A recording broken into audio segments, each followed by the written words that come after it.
Hey, Vaush. Howdy, can you hear me?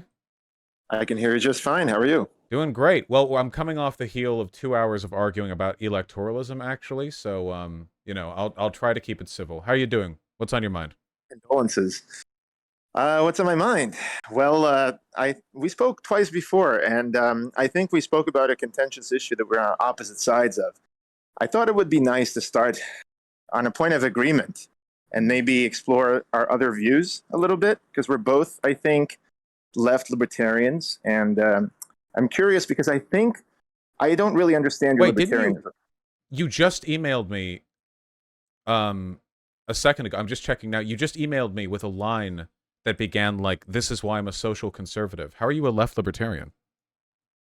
Well, I'm a social conservative, but when it comes to economics, I think that we should redistribute wealth.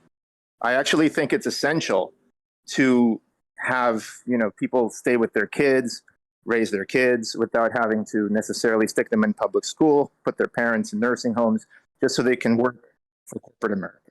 Well, I mean, I think families should stick together. I certainly agree with that.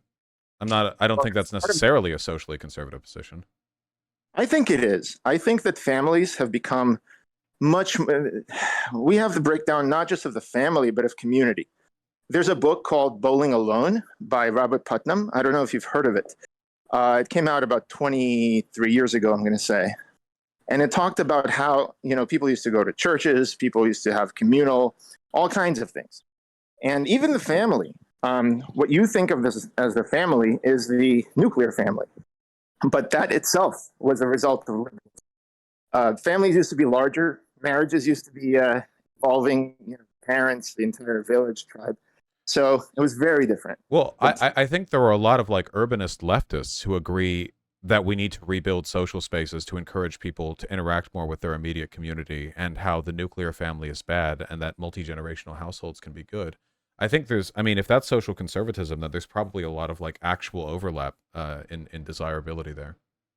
oh, absolutely. I do have a bunch of hot takes, though, that I think you would disagree with, or at least initially, because a lot of the times I think we tinker around the edges of social problems.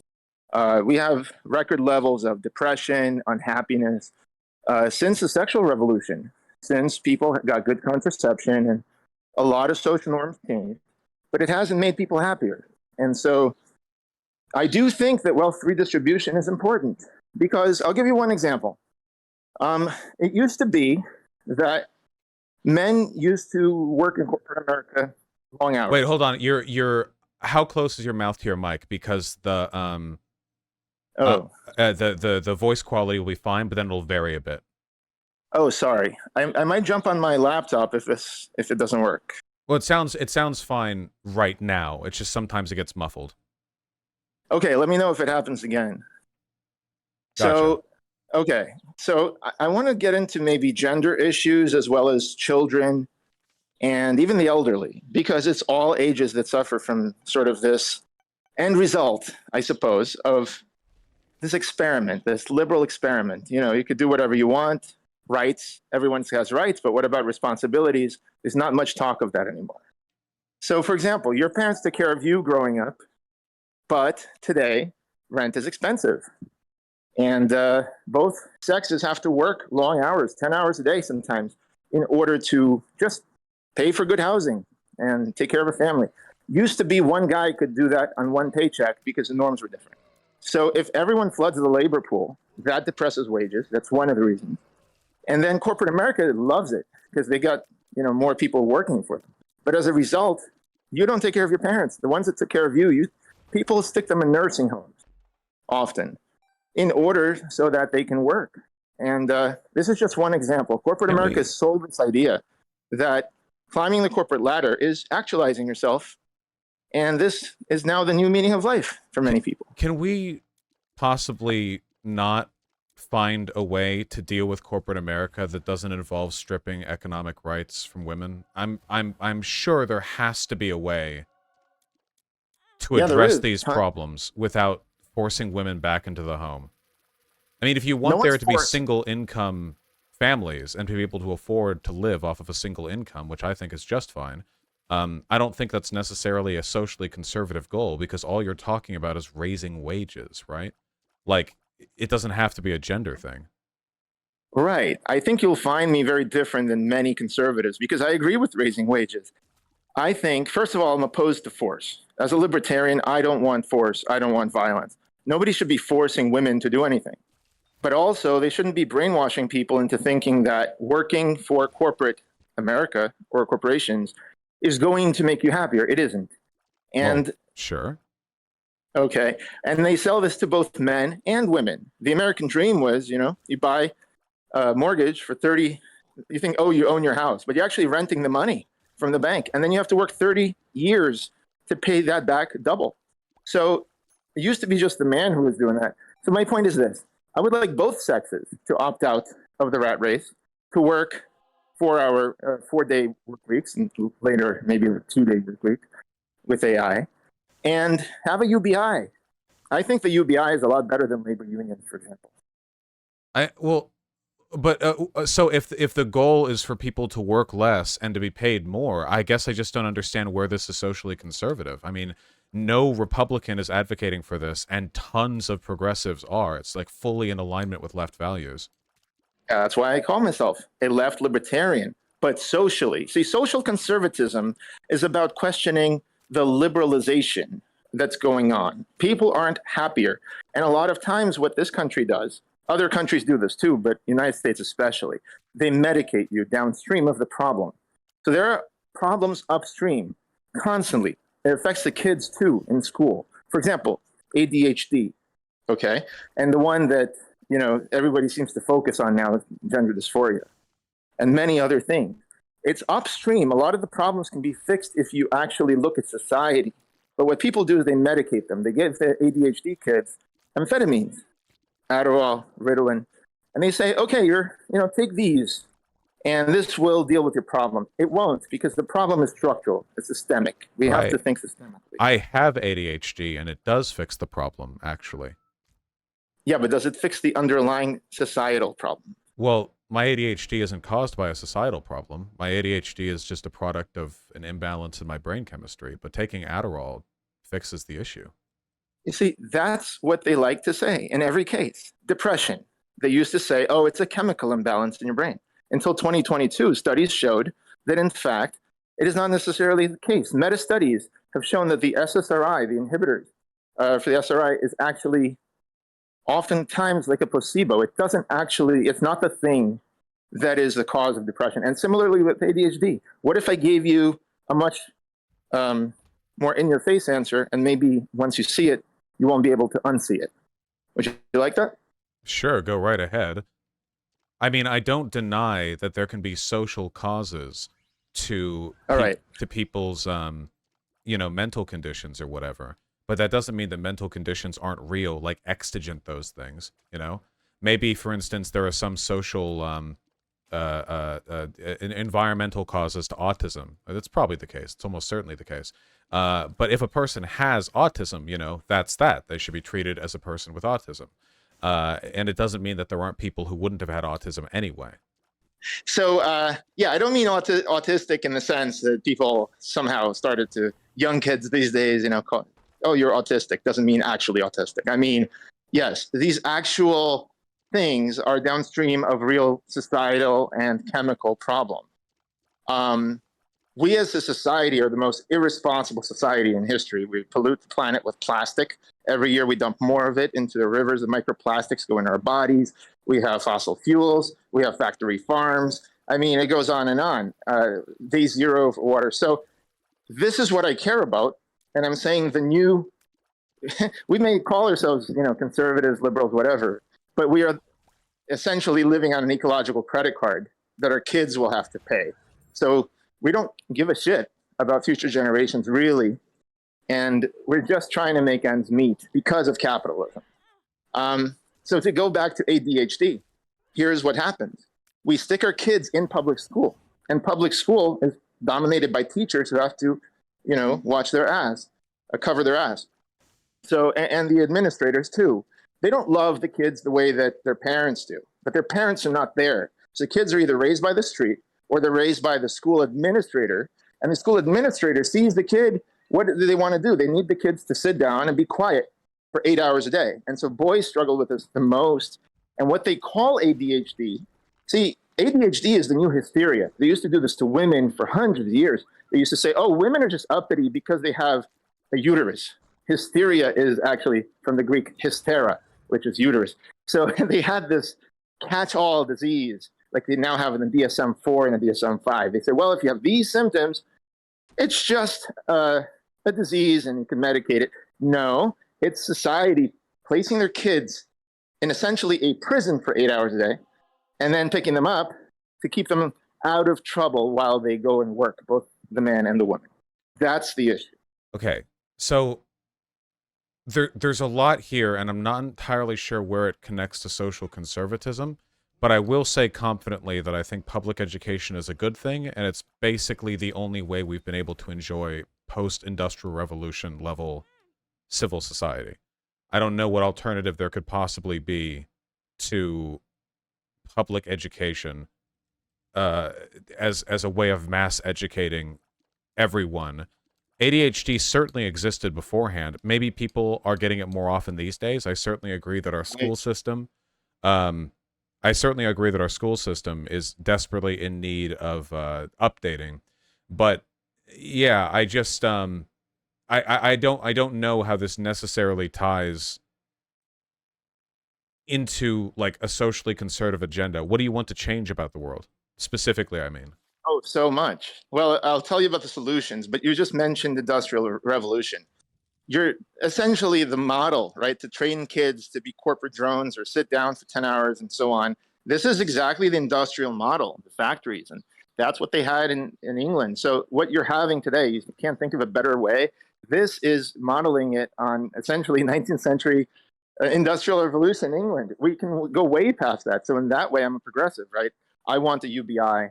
I want online courses. I want an AI tutor for everybody. I mean, it's easy now. I mean, this year, Salman Khan gave a talk about the 2 sigma problem. Now, the 2 sigma problem is the 2 sigma phenomenon or whatever. It basically says that if each student has an individual tutor that attends to their specific questions and needs, the bell curve disappears. They actually all do well, like pretty much all.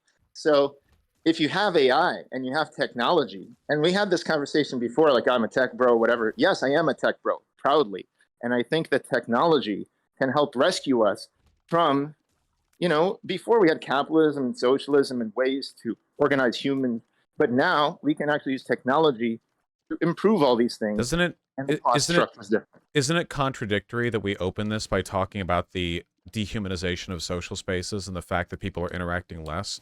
And now you're suggesting we replace one of the most consistent, like, social environments that people are raised in, school, by being taught by an AI model with no feelings or personality? Yeah, that's a very interesting point. See, we've already failed in a lot of our things. And I would love to go to other issues as well, but just to stay on this one. We failed in the way that we organize society. I mean, I remember there's a Cadillac commercial, 2014. It's like, why do we work so hard? Why don't we take August off? It's because we're hardworking achievers. That's why. And they're trying to like praise, the fact that Americans love to say, I have no free time. Okay, wait, but imagine people saying, I'm so poor. I love it. I have but you're no not money. Addressing what I said, though. Right, technology. Well, why would anyone want to be taught by an AI? Well, technology is the great empowering force that has been throughout the 20th century. So everything you do today, you use voice over IP. You use computers, personal computers. You use printers and so on, electricity.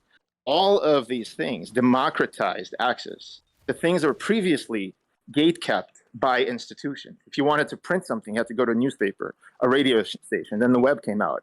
Then I remember I was a kid, it was like $1 a minute to call long distance. Now it's free because of voice over IP. So like the technology takes the cost to zero. Why wouldn't we take advantage of that? Obviously. Okay, but again, so what are you suggesting specifically? That every child be required to be given a Chat GPT lesson for 4 hours a day? I don't believe in requirements. I think people want to help their kids. The first thing I would do is give everyone a UBI, and I would give the UBI in local currencies. And then I would tax back the UBI through a progressive tax system. So they would tax things like factory farms, plastic pollution, fossil fuels at the point of emission, all these things that we want less of. That's how we remove money from circulation, but we put it into circulation, not through the banking system, which is how we do it today. Our money comes from banks and underwriters. And the underwriters have to guess if the business will pay it back in 5 years. The UBI goes into circulation based on people's needs. If you want to get Gillette razors, you go ahead and do that. If you want to get an online course for your kid, you do that. But the main thing is you don't work 10 hours a day. You each work much less and you spend time with your kids, which is what the kids actually need. But the reason that we have compulsory education is because leaving it up to the parent is actually a really bad idea, because there are shitty parents. And if you don't get an education as a child, you're kind of fucked. In order to keep up with modern society, you need a pretty robust education that spans a good portion of your life. And if your parents just don't give that to you because they're ideologically opposed, indifferent, lazy, hateful, whatever, you're just fucked. Like, you would have a society full of 18-year-old illiterates whose parents just for some reason or another did not think it worthwhile to educate their children via AI, which I still haven't really gotten an answer to how that would work. Look at the Salman Khan and it would be lecture. a net detriment. Individualized instruction. Well, look, okay, there's a couple directions I can take this, but the one that's more interesting to me is, you say you're a libertarian, correct? Yes. Okay, so you do believe that people should have the freedom to choose how to spend their time, or how, what to spend their money on and stuff like that? Within limits. I mean, we both believe in taxation, as you've described. That would be taking their money. They wouldn't need to give me permission to do that if I ran the government. I don't necessarily believe in taxation the way it's done today. I would abolish the individual income tax completely. You just said a progressive tax. Yeah, on corporations, on maybe extremely wealthy people that put together trusts or other non-human entities. Sure, I don't have any sympathy for non-human entities, but I wouldn't tax individuals just for working. I mean, that's ridiculous. I mean, I don't think it's ridiculous. The state is the one printing the currency, so it makes sense that it would tax the currency. I don't want the state to print the currency. I'm in favor of currencies being issued by smaller entities, like a neighborhood or a city. Why would anyone accept a currency that was printed in an adjacent neighborhood?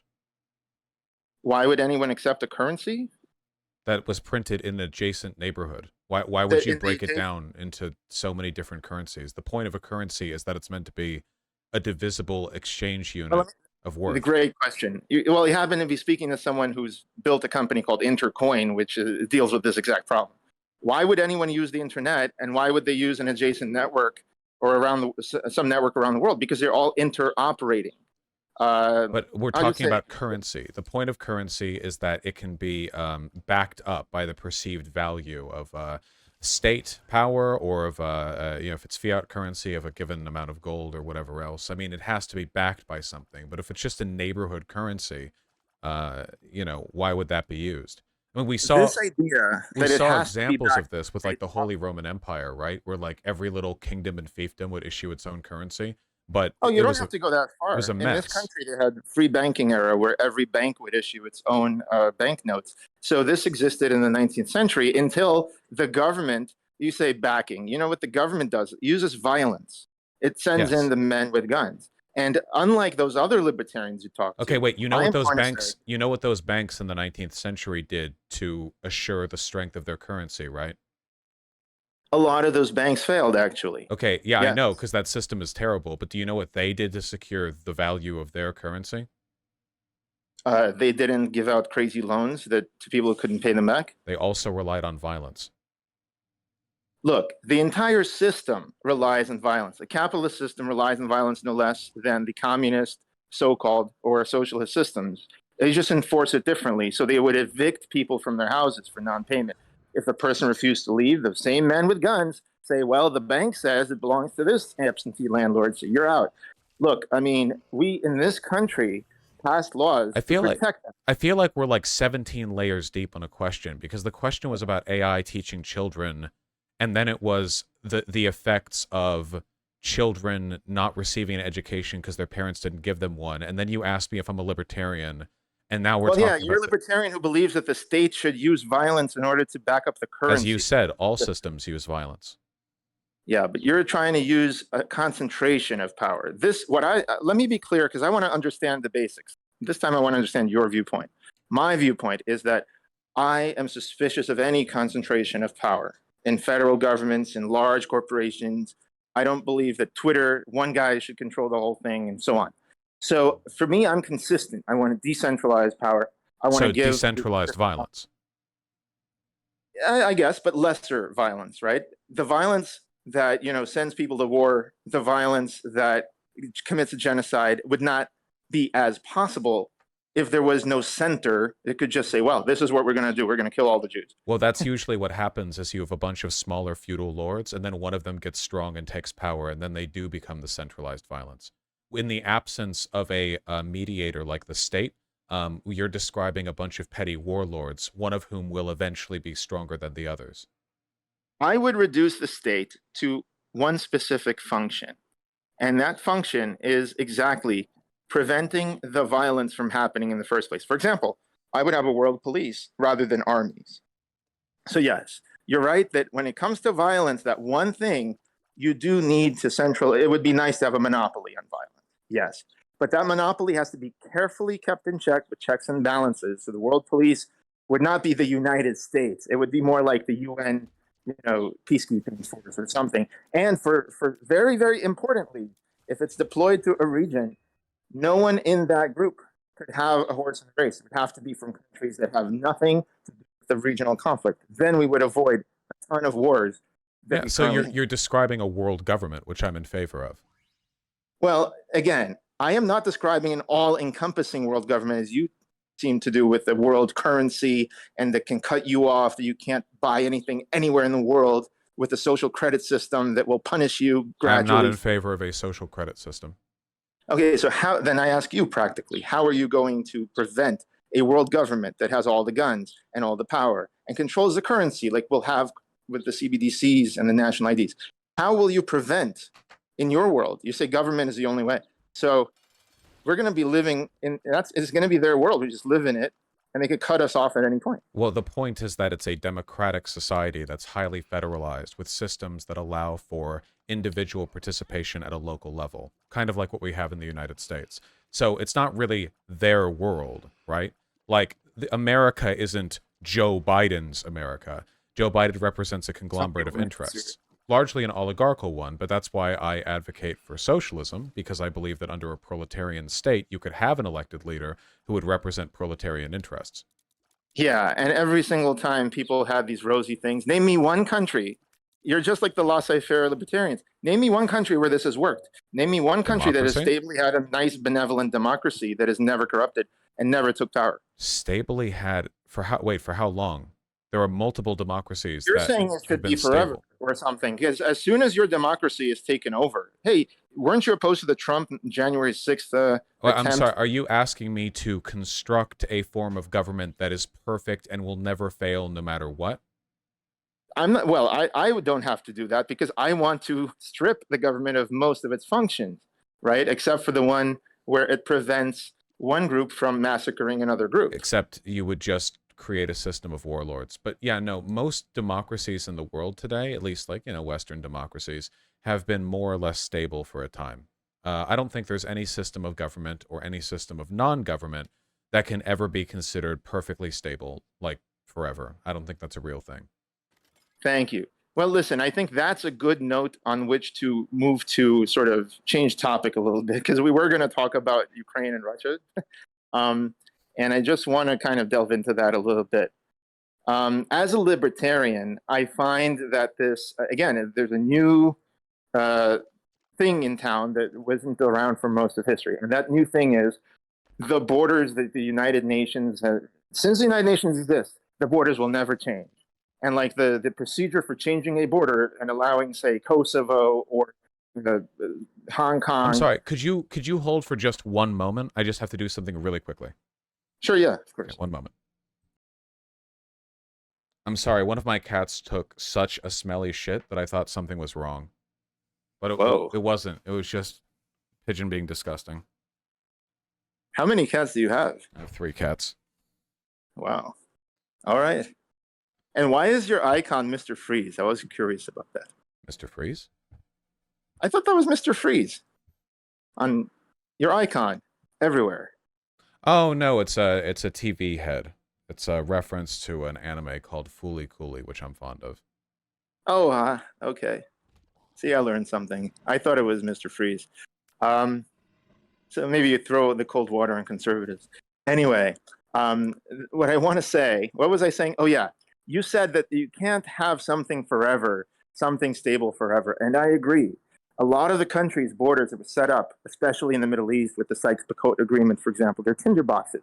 Demographics change. And even without them changing, you have one part of the country thinks one thing, like maybe they're Shiites or Kurds, another one is Sunnis. And so there's constant sectarian strife. And I'm saying that a lot of what happened in Ukraine, you could see the elections, you could see by polls and so on. On all these issues, that was a tinderbox as well. And what you do with these tinderboxes is you allow democracy to function. So if you believe in democracy and everything you just said, which is non-violently solving differences, right, like we're supposed to do in this country, we shouldn't allow January 6th to succeed. And similarly, we shouldn't foment revolutions and regime change in other countries because that F's them up. And that's what the United States and Russia and China sometimes do.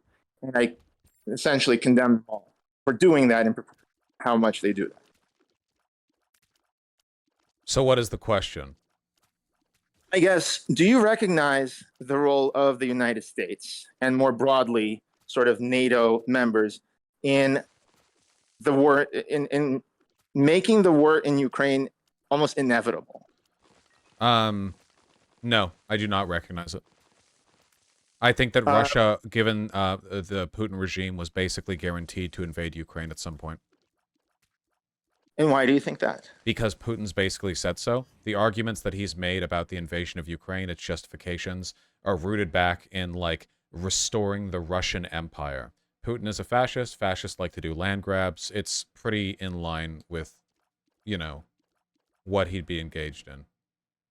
While I'm sympathetic to like having that kind of one-dimensional narrative, I don't think it's one-dimensional. I think it's a pretty straightforward thing to say based on the statements that he's made directly. Like I think that this is one of those cases of informed simplicity where it looks like it might be complicated if you just kind of vaguely know about what's going on, but if you know a lot about it, it's actually really obvious and straightforward. I Like do know a lot about it. Putin has been a warmongerer and a fascist for basically the whole time he's been in power. He's been warmongering and doing fascism the entire time. And now Okay. he's doing the same thing he's always been doing, just in Ukraine's direction, which he's been indicating he wants to do for a long time. So You could say that Modi in India is a fascist. You could say I that do the say that. government, right, but they haven't went and annexed other countries, and you don't expect them to. So just being a fascist or whatever you're saying is not just enough. I don't know. Wait, to expect the award to be inevitable, being a right? fascist doesn't mean you're guaranteed to annex land, but also India has fought over land. The Kashmiri region, parts of Pakistan, Bangladesh, India has been engaged in constant land disputes with its neighbors. Well, any country. Look at. I was just in Azerbaijan, Baku, right, and I got to hear their I side did of. not make the argument that every fascist will annex land, only that it is something fascists like to do. Well, hold on. You just said that it was pretty much inevitable because Putin is a fascist, and that's what fascists do, they No. annex land. I said That it was your pretty much inevitable for a number of reasons associated with Putin, and I listed them out. Not just What were him the- being a fascist, Right. What were the other ones? him being a warmongerer, him doing land grabs, him arguing that he wants to restore the Russian Empire and that he hearkens to that era as a sign of Russian political and national power. His agitation at post-Soviet Warsaw Pact independence nations, conflicts that he's had with the Chechens, conflicts that he's had with the Baltic states. He said so, like he said this stuff. You know, it's I don't think it's that ambiguous with him. Georgia, yeah, the state of Georgia. Georgia? Oh, yes, yes. I thought you meant the U.S. state. Look, I have a few questions for you. Can you quote anything that Putin actually said that would imply that he wants to restore the Russian Empire or the Soviet Off Union? the top of my head, I cannot directly quote him, but you're free to research the issue on your own time. I did research the issue. The thing is, the same man who said You know, he took the Winston Churchill quote and said, "He who doesn't miss the Soviet Union has no heart, but he who wants to restore it has no brain." Same guy said that. He does not want to restore the Soviet Union as far as anything he's ever said. Then why So, does he keep attacking and invading and expressing soft and hard power over post-Soviet nations? no, that is the right question. And I don't It's mean to channel the iRobot, but that is, detective, the right question. See, the thing is, that is what imperialist countries do, including our own. See, George W. Bush would fit all these criteria, yes? Fascist, invading, occupying, correct? no. George W.? George W. Bush didn't try to annex any land in the Middle East.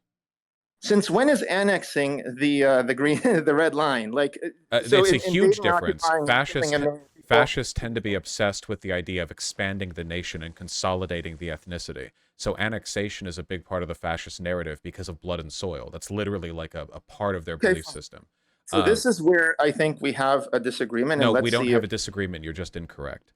Wait, you don't know what Warmongering. I'm going to say. What Let me just. it doesn't matter what you're going to say.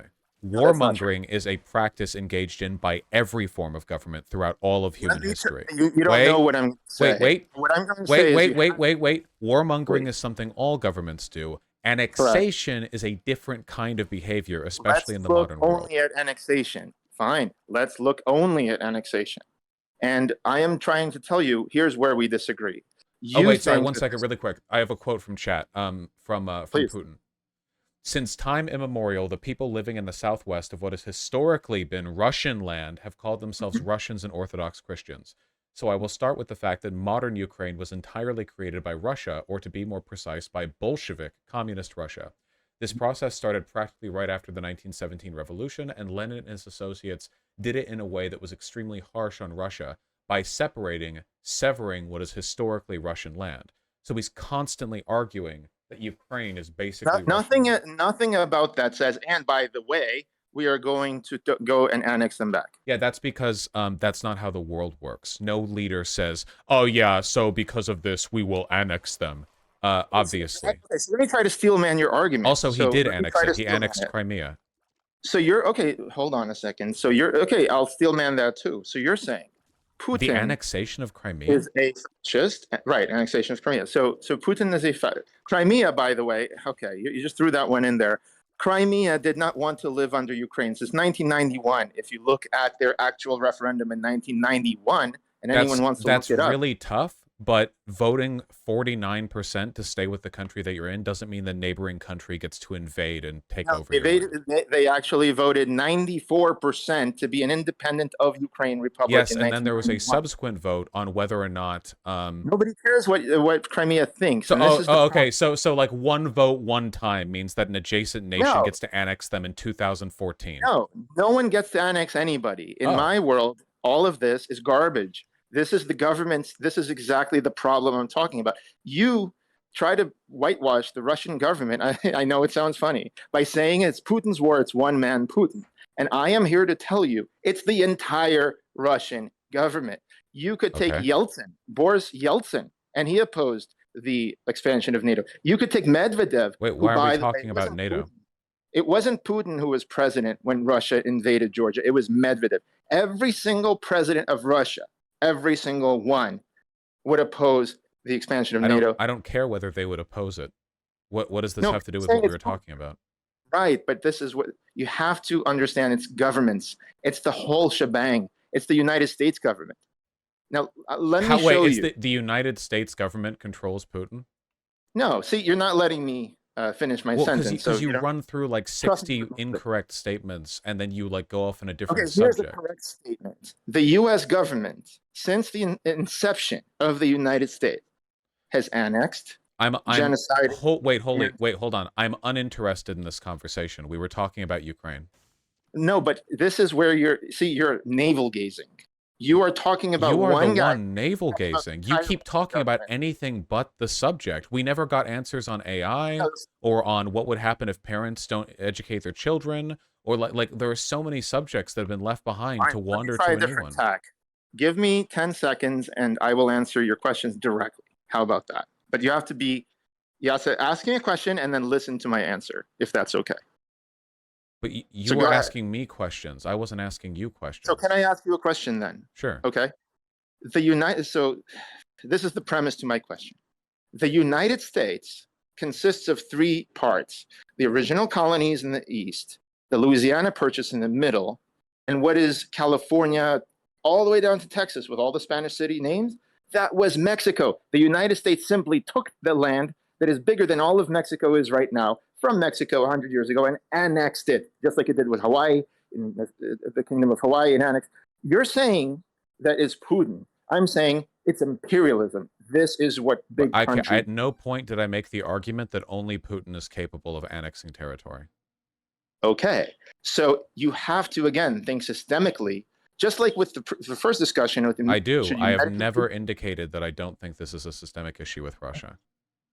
So I guess if there's a theme to all of this, is that you fix the problem upstream and you think systemically. Okay. How And do you suggest fixing the problem with Russia being fascist? every imperialist country is fascist by your definition. No, that is not my definition. Not even Okay. remotely.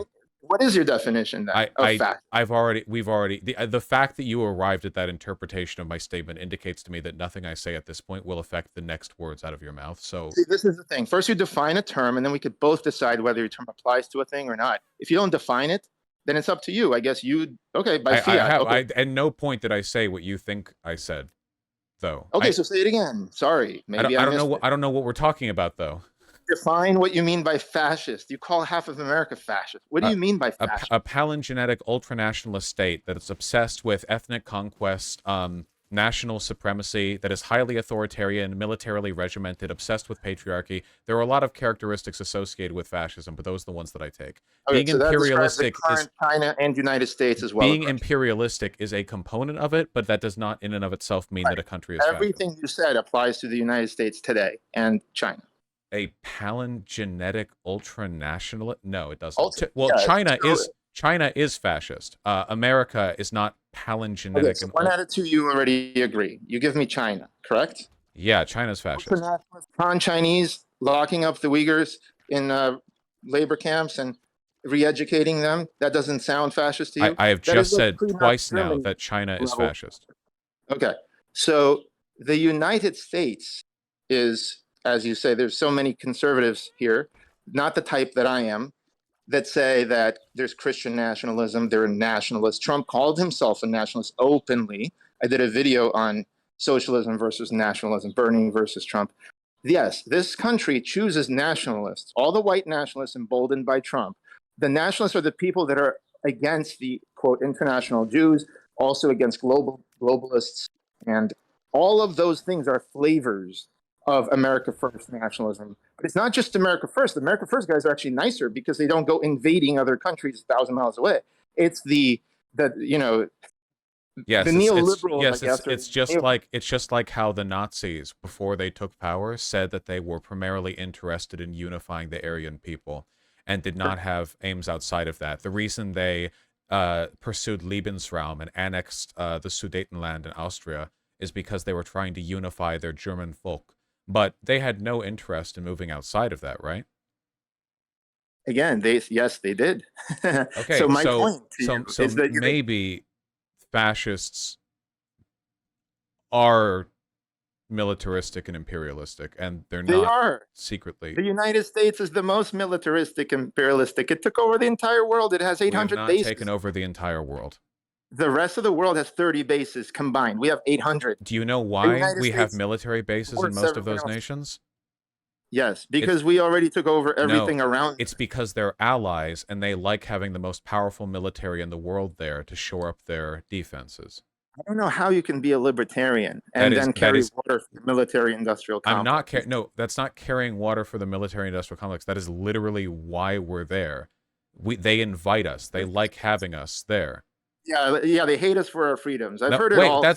wait, that's the opposite of what I'm saying. Okay, can you understand why a country that is allied with the United States, let's say, I don't know, France Mm-hmm. or Poland, let's say Poland. Yeah, let's go invade Vietnam with France. Poland and the Go ahead. U.S. are allies.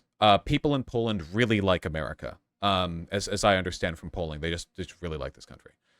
So Okay. Can you understand why Poland might like having U.S. military bases in their country?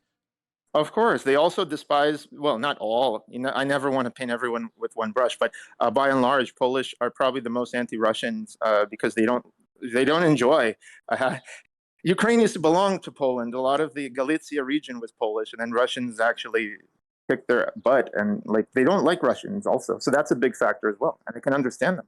Okay, so they might want to have U.S. military bases there because if there are U.S. military bases there, that would mean that they are assured protection from us. Because if they're invaded and our men get attacked in their country, that's an Hmm. attack on U.S. soil. Hmm. So, I understand so you, it's so but it's mutually beneficial. That's not imperialism. That's just allied nations. okay, do you know how you try to deprogram conservatives from things that they say and truly believe by giving them data and facts and trying to get them to think for themselves, correct? So I'm going to try to deprogram you from the statist uh, utterances that you So have. We're the what leader of the what world, what part of what all I this. just said is inaccurate? It's not that it's inaccurate. It is Well that it's then, selectively choosing the only part. It's cherry picking the narrative in order to carry water for the military industrial no. complex. It's an acknowledgement that these subjects are more complicated than America is a big bad imperial power, which to be Great. fair, we are, but most of our engagement with our military abroad has to do with us maintaining relationships with our allies overseas. I don't think it's fair to call that imperialist. If that's the case, then defensive treaties between allied neighboring nations are imperialist, and that seems like a Everyone misuse of calls the everything term. they ever do defensive. The IDF is called the Israel Defense Force. Everyone always says So defensive, again, wait, you're going on to another topic now, all right? Our bases in Poland are defensive. not necessarily because Yes, the bases. Okay, you don't know the history, but I've sent I you a know the link. history. Okay, I've sent you a link. If you want, you can open it up to your listeners. Those links in there are from mainstream New York Times, CNN, actual NATO website, and I show you by mainstream sources that all of this is What link? propaganda. NATO is not a defensive alliance Wait, we're not only. talking about NATO. I was talking Okay. about military bases in Poland, U.S. military bases. So okay, so remember the link I've sent you where No. not Putin, not Medvedev, but Yeltsin objected to Poland being added to NATO, and then Who NATO, cares? Clinton putting the missile defense shield, again, defensive in Romania. But this is the thing, the Okay, who defensive, cares? every analyst will tell you, can easily be flipped to offensive. These same installations can become, they said it's against Iran, actually, they're defending against Iran. But like, you could say anything. That's the point. Yes. It's useful idiocy to just simply So, parrot what they say, okay, just to be, so, oh, okay, you well, know, in that case, the fact that Russia has ICBMs means that they have positioned military stations that are quote unquote defensive, but could actually be offensive. correct. Russia is also an imperialist Oh, okay. power. So everyone is offensive against everyone because everyone has military capabilities that extend Why across do the you planet think? then. Why do you think the Budapest memorandum happened, and why Ukraine gave up its nukes? Because Clinton and the United States were worried. I sent you that LA Times article. It says they were aimed at the United States. They were worried that Ukraine's too much friends with Russia is going to be aiming ICBMs mostly at the U.S. So they're like, let's get rid of all these other satellite, countries They of. wanted to cut down on nuclear proliferation and keep it primarily to countries they thought they could deal with. And then in 2010, NATO undertook, by their words on their own website, the largest disarmament project in the world, ridding Ukraine of defensive weaponry that it had, and then offering itself as a solution. I guess they should have kept it, or they should have joined NATO. That would have been Yeah, nice. no shit. They should have kept their own defensive weapons, obviously. Or joined So, NATO. yeah, but this is the thing, you see. Under the guise, this happened throughout history. An empire would go to the disaffected members of the other empire on the periphery and be like, we're going to be your Ukraine friends. isn't a Those people part of genocided you in Russia's the past. empire. Say that again? Sorry. Ukraine isn't a part of Russia's empire. No, former empire. So just take Russia out of this for a second. A separate, similar situation. The Ottoman Empire. When the Ottoman Empire fell apart, they had by then genocided Armenians. They had genocided Greeks. Pretty much all the Christians. I think there was also Assyrians that they genocided. Again, we're talking about in the hundreds of thousands. Of course, they're going to dispute that. They're going to say it was a civil war. Whatever. The point is, there was instability between Muslims and Christians. So today, the Turks are hated by many of the Christians, the Armenians, the Greeks, and also the Kurds, because the Kurds want their own state.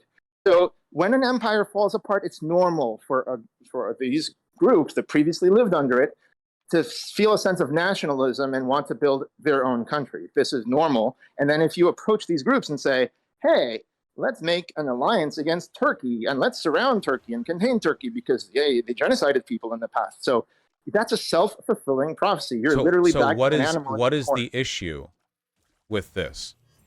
The issue is that this is what empires do. They justify it by nice words like, we are here to help. So wait, stop. No, specifically, explain to me what the moral wrong is with us offering support and assistance to Ukraine. The moral wrong is the same as what we're doing now in Taiwan. It's the same as what we're doing around the world. Just focus on the Ukraine. What is wrong with what we did there? On one area out of the entire globe that we're taking. Yes, I do need you to focus on one area in particular. What is wrong with what we did? Later I'll ask why that area, but sure. What's wrong with it is it's like if I painted a red stripe on a person and sent him out into the bullfight arena and said, don't worry, man, I got your back. But you go ahead, here are the weapons, you go. And we're going to... What's wrong is what so by having Ukraine join NATO, we would have made them a bigger target? To see what's wrong, all you have to do is look at all the past instances. We've done this with Afghanistan. We've given them the Stinger missile. Stop. Ukraine. Why? Okay. In science, in any area of life, you have to look for patterns in order to understand we don't. Anything. There are no patterns. Ukraine. There are no patterns. Explain to me how. Explain to me how we have made Ukraine more vulnerable by offering it a position in NATO, should it get its shit together, and giving it weapons. That is exactly... NATO didn't want to be in Ukraine. Okay, fine. I'll answer you directly. During Yushchenko, during George W. Bush's time, Ukraine did not want to be in NATO. All the polls showed this. Pew, Gallup, everybody. By and large, Ukraine did not want NATO. That didn't stop Bush, George W. Bush, the warmonger, from deciding for some reason to work with the Ukrainian president, Yushchenko, to get Ukraine into NATO anyway. Okay, then so you... Wait, hold on. Wait. So wait, hold on. Wait. Stop. We're going to do this bit by... Wait, no, stop. No, stop talking. I would have been over. We're going to do this bit by bit. So Ukraine does not rule by referendum.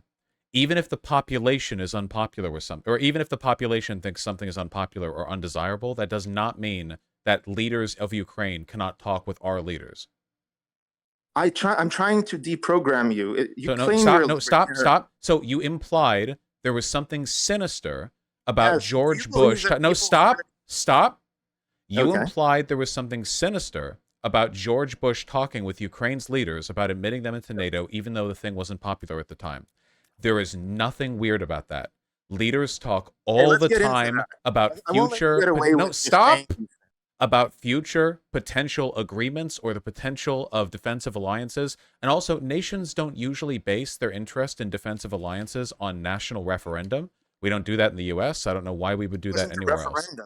It was a poll, and the people's exact reason was antagonizing Russia, and they were right. This exact scenario is what they didn't want. It doesn't matter. You implied that George Bush was being sinister in some fashion by talking to Ukraine's leadership, despite a poll result. George W. Bush.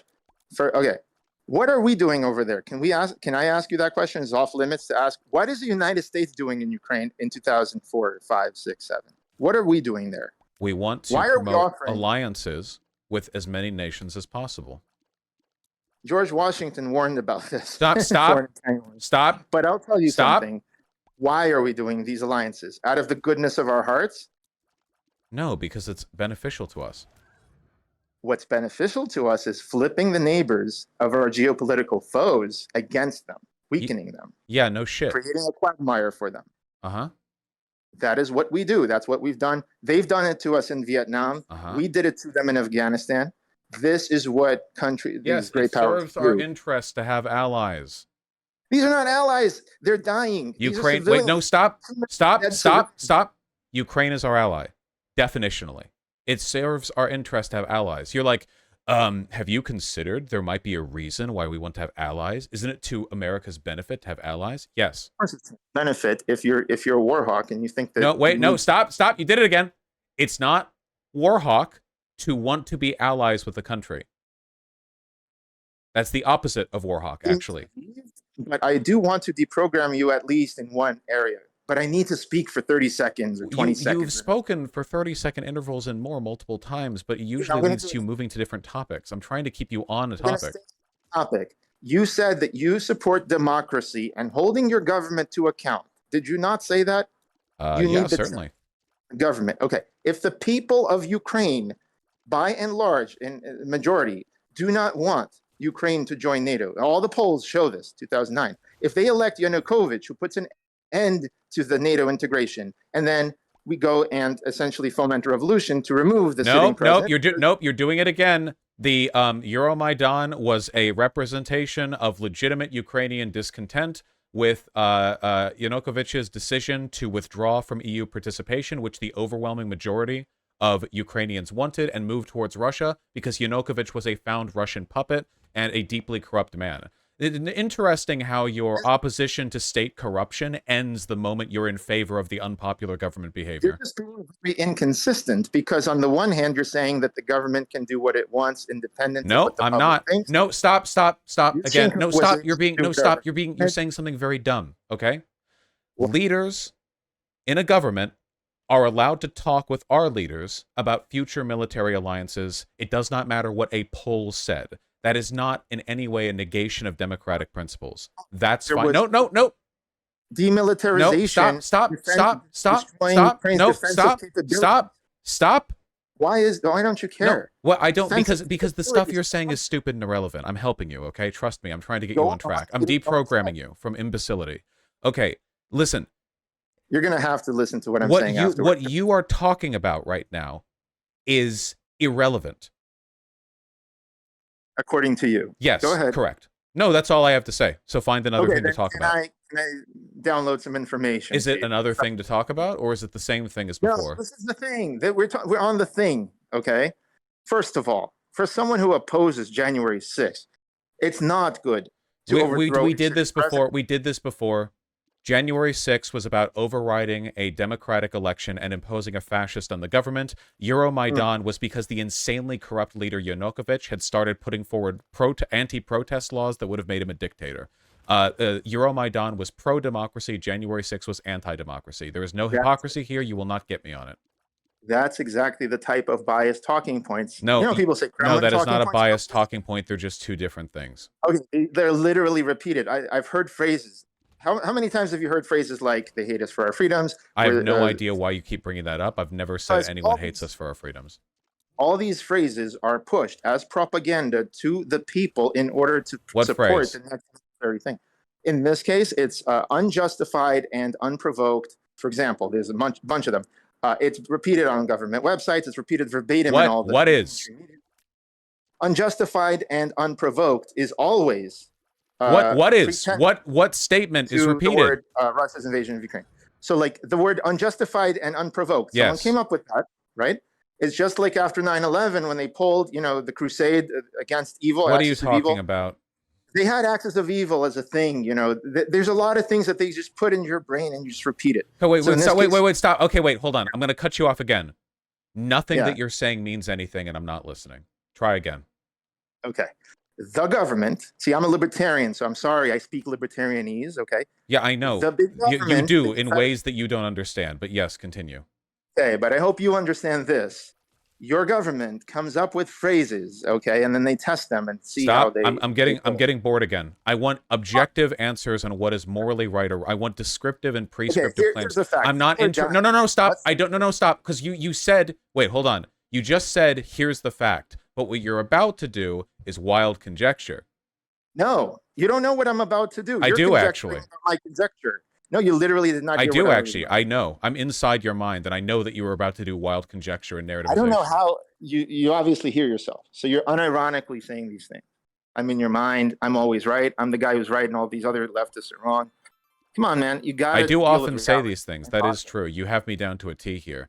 Look, note we're like 57 subjects off of the thing that we were originally talking about here. I don't even know what like perspective You're you were not letting trying to... me ask You you asked me if I thought like there was a reason to believe that Russia would have invaded Ukraine anyway, no matter what. And I gave you a bunch of them, including explicit statements from Putin Right. where he talked about how he considered it a part of Russia's historical territory. And So I've like shown you that you right off can't the come up bat, with no, a no, quote no, to back right up. off the bat, I cited examples of why I believe this war was inevitable. And how did you engage with that? You didn't. You didn't engage with it. You just moved on to another I topic do like you engage. always You do. just cut off everything I'm saying. That's not the same thing. I do engage. I try to engage in many different ways. One of them is trying to deprogram you. You support Okay, you the should state. stop with that particular method. You support the state. You support the U.S. What do I support the U.S. doing? Around the world. The 800 No, bases. wait, hold on. What specifically do I support the U.S. doing? Well, this is what you've said, your words. It's nothing wrong with approaching the neighbors of our geopolitical rivals, China and Russia, and simply offering to have a military alliance against that geopolitical rival. It's not. Wait, hold on. NATO isn't a geopolitical alliance against Russia. There's nothing in NATO that says it's an against Russia thing. It's just a shared military alliance. So in the 90s, when the USSR fell apart, why was NATO around? This is the Bernie Sanders question. Why? What was NATO? Who were NATO defending against exactly? Aliens? Panama? No, Russia. Okay. So that doesn't mean that it's a military alliance against Russia. No, really stop. No, there's a difference. Russia. There's a critical difference here. NATO isn't an organization constructed to fight Russia. Russia was just the geopolitical threat. There were talks of adding Russia into NATO. That's how, considerate they were of the idea that NATO might expand beyond just being a not Russian military alliance. Do you know your history? Do you know? Okay, I know. So wait, hold on, wait. To be clear, and to answer in future instances, I know everything. Now, with this case, specifically, it is not NATO's fault if Russia keeps being militarily aggressive to their neighbors. That's just not anyone's fault but Russia's. Okay. Maybe Russia should stop being militarily aggressive. Yeah, it's like saying, that cornered animal should definitely. They're not a cornered animal. Out. They're not cornered. They're not being. They're not being threatened. They're not cornered. They're not being threatened. Says you. This is and I'm correct, as we established. You're the one who says I am correct. Trust me. Yes. We're not going to kill you like we've done with Native Americans and Mexicans. Is there anything that Russia has that might make it impossible to invade them? Can you think of anything Russia has that guarantees? We're not going to invade them. We're going to destroy them from within. Come on. Excuse what? How? Hello. How did we get other countries regime change? No, just answer. Stop. Just how? We already got the USSR. We've already done how? It. Okay. No, I asked how. Just answer how. Elections, just like we did in '96 and the USSR when it fell apart. Excuse me? What are we going to do? The USSR fell apart, correct? Yes. Did we invade USSR to do that? No. Okay. How did that happen then? Explain. The USSR was being managed horribly. They bankrupted themselves in Afghanistan. Their economy was on the fritz. They had alienated their allies in China and many other parts of the world. The members of the Warsaw Pact... Wait, no, I'm not done. I'm not done. The Warsaw Pact had grown increasingly distrustful of them because the Warsaw Pact saw the much higher standard of living in Western Europe. Wait, no, stop. I'm not done. Also, Russia kept invading their allies. The suppression of the Hungarian independence movement probably did a lot to ostracize them from their potential allies. Okay, there we go. So those are reasons why the Soviet Union... None of those things answered my question. No, you asked how did it collapse, and I answered. Yeah, no, the answer is it collapsed by three guys who got together in a forest, just like with Woodrow Wilson with that island, Jekyll Island, and they got the Did they cast a spell? They basically said, well, in the Constitution, we could secede, right? Yeah, we could secede. Okay, so we could basically... Who said this? The presidents of Ukraine, Belarus, and Russia. Oh, I thought you said that these were systemic issues and you shouldn't ascribe them to individual leaders. Correct. These are systemic things. So don't say three guys then. Say that the leadership of these nations wanted to secede. I wonder why they wanted to secede from Russia. But you have to choose one. If I'm going to play by... Look, the fact is, this is how it actually happened legally. Okay, the United States had a similar thing, except they fought a war where millions were killed in order to, quote, preserve the Union. See, we don't let anybody secede. We only take and annex. We never let anyone secede. You do know that the South started the war against the North, right? Do I know that the South? Yeah, because Lincoln got elected. Yeah. No. You're not just a victim blamer for Ukraine. You're a victim blamer for the Union. No, it's just a They fact. fired on Fort Sumter.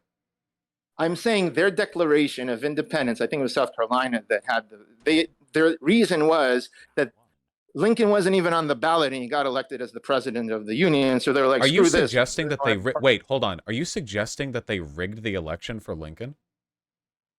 I don't know. I think he won just because he was an abolitionist, and I think it was. So wait, he won. Wait, are you seriously doing like Jan 6 election denialism for Lincoln, thus justifying Southern secession? What the fuck are you talking about? I'm saying their stated fact. Just what fact are you? What fact are you Ron stating? Paul got booed for stating why Osama bin Laden attacked the United States because they attacked the United States because they were a slave society. I'm not justifying Osama bin Laden. I'm not justifying. What are you talking about? Are you I'm talking about the written document. Did Lincoln fairly win the election or not? I wasn't there, and honestly, I don't know. I didn't research. What do you mean? Then why did you say, well, he wasn't even on the ballot? Are you suggesting? He wasn't on the ballot in most of the southern states? I guess you have to understand that people who live in a state, like, imagine this is Lukashenko, who you were going to say. No, stop. You're doing it again. I want to know. So what do you think the odds are that Lincoln had the election rigged for him in the 1800s? What do I think? I don't speak on things I have very little information on. You did speak on it, though. You mentioned out of pocket with no fucking incentive to. Secession was South Carolina saying Lincoln got elected. That's the reason why we're seceding. Okay, so they seceded because they didn't like the results of a democratic election. Well, correct. Democratic for the time. Women weren't voting, but yeah. That's what Eastern Ukraine, by the way, did when Yushchenko got elected in 2004. The reason that Yushchenko got I'm sorry, what happened? Okay, so there was an election where that guy Yanukovych, okay, the guy who didn't want to the extremely corrupt guy who was found to have attempted to rig the election. Corrupt, but the other guys that we support, you don't talk about. Wait, you mean this was the election where he was found to be extremely corrupt and he tried to cheat, right? Dude, is Trump not extremely? We are extremely corrupt. Everyone's extremely corrupt. It's just insane how much of a simp you are for authoritarians. Like when it comes to something as basic and banal as like no, shut up. When it comes to something as basic and banal as like U.S. military base with allies, it's like this is a sinister imperialist plot to control the narrative. George Bush talking with Ukraine was just trying to destroy Russia. And then when it's something like an authoritarian leader being found to be corrupt or the South seceding, and you're like, well, hold on now, Sonny there, Jimbo boy. I actually think the South had some right mighty concerns about the Union and its, well, concerns and priorities. It's you don't have any principles, is what I'm saying, basically. Also, I'm always right. I'm saying that too. All evil. They are all sending men to die, but they will never go to die because they'll just go to these conferences and drink their wine. What are you talking about now? What new thing is this? I'm dividing the regular people from these government people who are sending them to war because they failed. Like Yanukovych. War. Yes, like Yanukovych, like Putin. Okay, yes, okay. I criticize them too. Do you want me to give you a list of criticisms of Russia? Russia funded rebels in 2014 in the Donbass region. Had they not done that, we would not have this war. There's a lot of things I could say about Russia. Russia razed Chechnya's capital to the ground. Look, the UN doesn't get involved with these things because they're internal matters. I care. I care about people. I don't care about flags or countries. This is what is the difference between a real libertarian who cares about liberty and people more than these ideas that these borders will never change. And, Kosovo's a one-off and it's never going to happen again.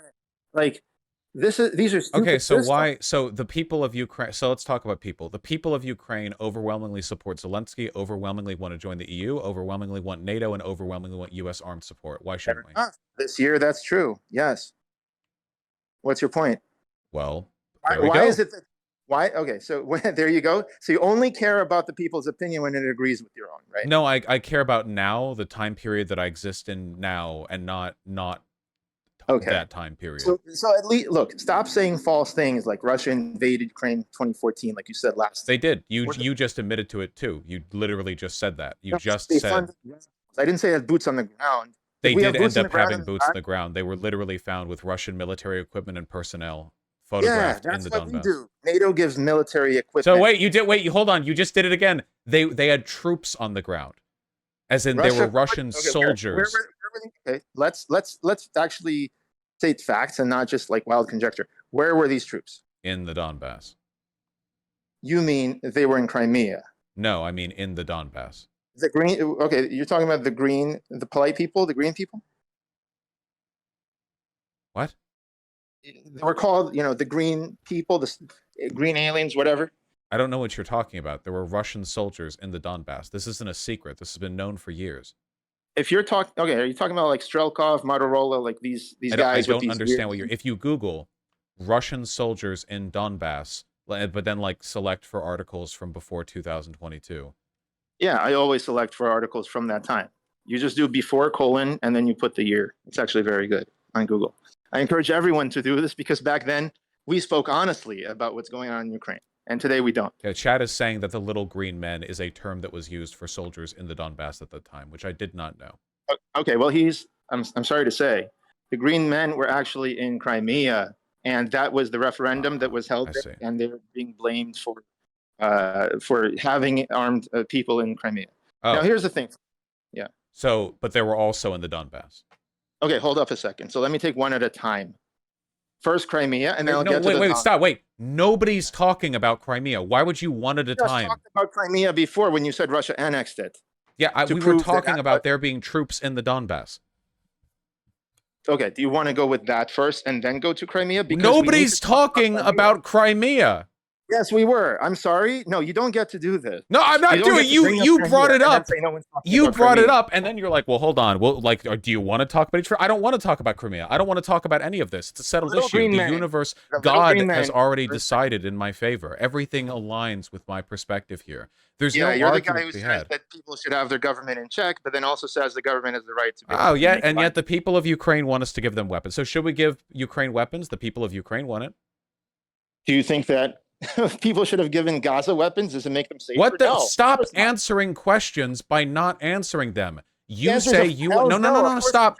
You want the people to be represented, right? So here's the question then. If Ukrainians overwhelmingly want EU participation, NATO participation, and US military support, as far as I'm concerned, they should have it. Oh, great.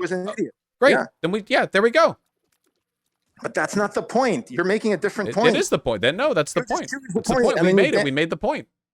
Okay, you're just like dancing around. And okay. The point is that governments create these problems originally, and they have secret meetings. Yeah, Russia. Like the one. Here's a list of secret meetings. By doing the invasion.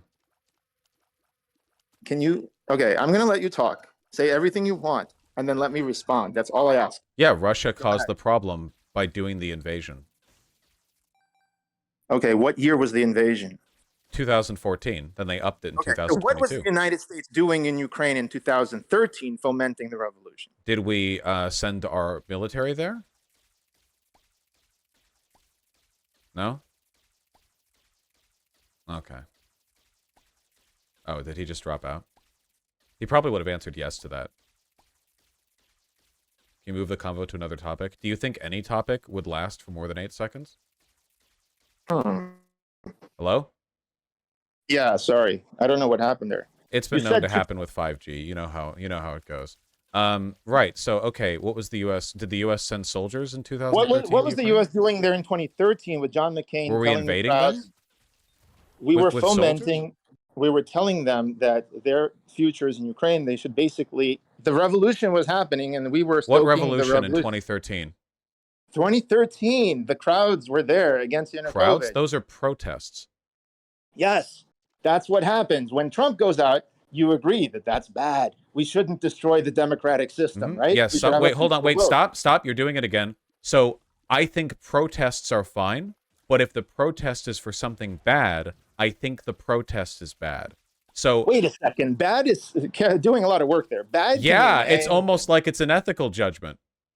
Dude, okay, so you're basically saying, I'm just trying to steel man your argument. If people are doing protesting something bad, then like okay, so here, wait, let me try this a bit simpler for you. If a thing is good, it's good. That totally clears it up. Right. Thanks. So January 6th was bad because the thing they were doing was bad, not because protests are bad. Protests can be good or bad. It depends on what they're doing. What if the protests result in a revolution that takes the sitting president and the government out of power, and then there's a counter-revolution It didn't and a take the civil war? government out of power.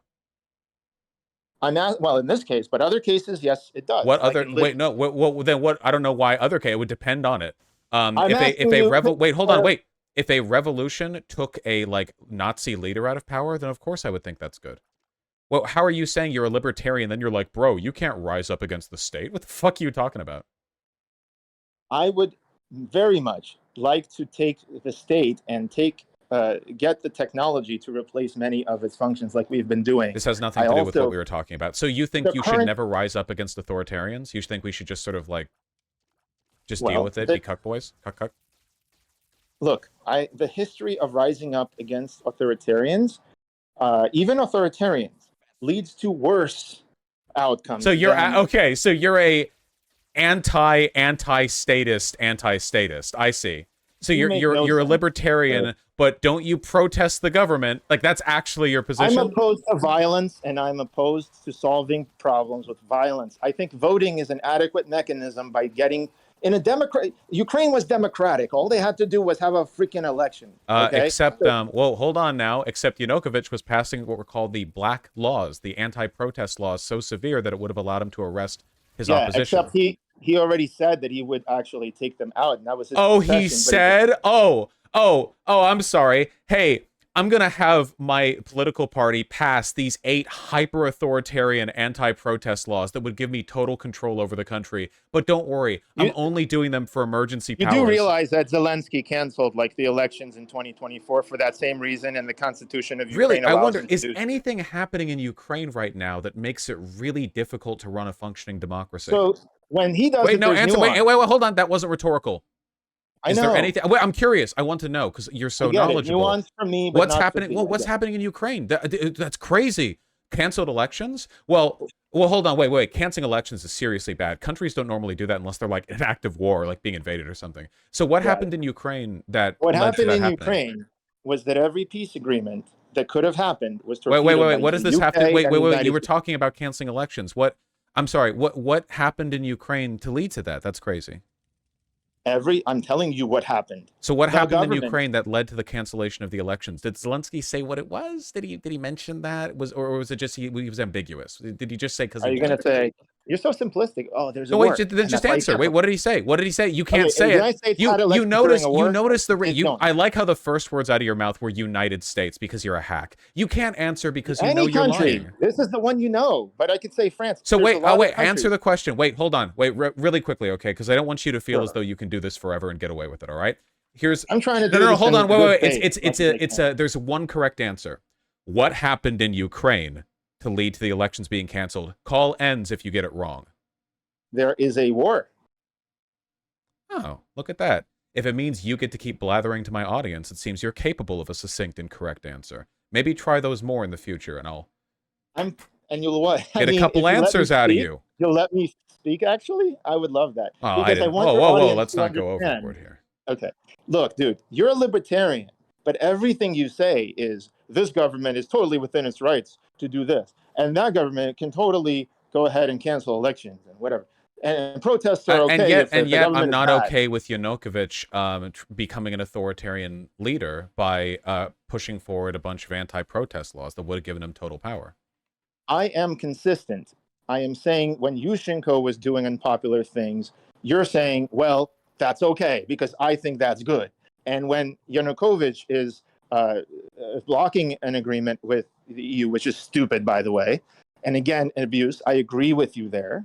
I can agree with you, by the way, but you don't agree with me. You can only criticize one country, and that's your problem. I criticize both. I'm not saying Russia's good. Russia's evil, okay? But we're evil too. I'm not saying we, I'm saying the government of the United States is a machine that cannot be stopped, okay? And Russia's government also. My position is even-handed. You are a jingoist for the U.S., I guess. I don't know. Like, you never talk about its crimes or whatever. I don't know. That's true. I've never talked about it in the history of my channel. I can't say that. I don't listen to you that much. It comes up from time to time. So look, I've interviewed Chomsky, I've interviewed David Harvey just recently, and a few other people. They all agree with what I'm saying. A lot of the Pope agrees with what I'm saying. Most of India, China, the global South, The Pope is in billions of favor people. of Russia invading Ukraine. The Pope said that it was NATO's fault that Russia invaded. Do you take his advice on all issues, like vis-a-vis raping children? Do you think that he's a good like political and moral guide to all issues? No, but when Tulsi Gabbard and Noam Chomsky and the Pope and hundreds of other leaders agree, and everyone agrees except Oh, the NATO countries, well, bubble, not Ukrainians. Sorry, I just listened to the people. You're listening to leaders like the Pope, and I think that's rather no, oligarchical of you. the I'm listening to the populations good, agree honest too. proletariat over in Ukraine. So let me ask you, what about the good, honest proletariat outside of the NATO bubble? Do you listen to them at all? Ukraine isn't in NATO. I'm not saying that. I'm saying when you poll people in India, for example, the majority blame NATO before they blame Russia. The majority, The and that's a UN billion vote, people. the UN vote, which condemned which was on the resolution to condemn Russia for the invasion of Ukraine, had a vast majority of countries side to condemn. Yeah, I know this is your gimmick, but I'll tell you there was a more recent UN vote So to wait, condemn even more overwhelmingly the United States embargo on Cuba, and we don't give a shit. if a guy in You can't India, prove that. You can't use that to prove. Look, if a the guy in UN, India said that he thought that not a guy. The Muslims were population is subhuman. told by reputable Shut up. If a guy in India was like, I think Muslims are subhuman, do you think he'd be right to say that?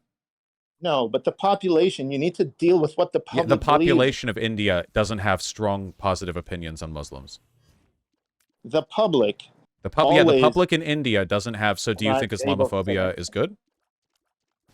I just said the public always. The three words I said. So the public always has people like yourself That's not 3 words. who can be easily So wait, swayed answer. by Wait. government You're not propaganda. answering. Wait, don't make me do the thing again. Which thing?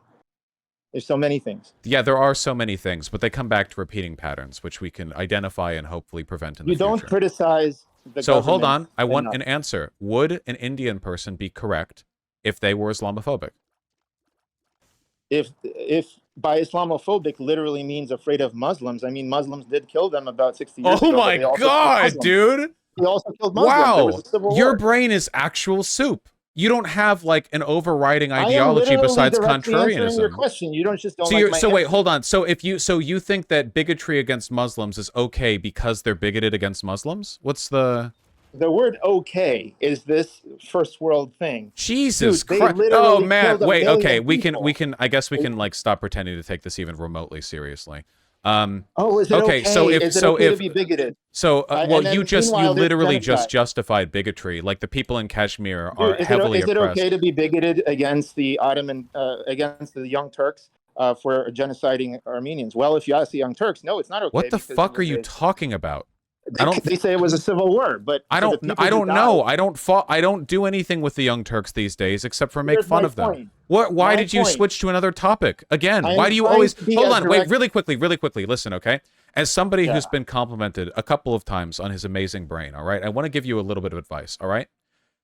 Richard Hart. No, Who did I wait, no, interview? stop. You're doing it again. You're talking to yourself. This is Andrew fine. Tate This is fine coming up. now because you're young, but one day you're going to be Congratulating old yourself. and you're not going to be able to get across the medication needs you have to the geriatrics next to you in the retirement home. I'm trying to help you now, okay?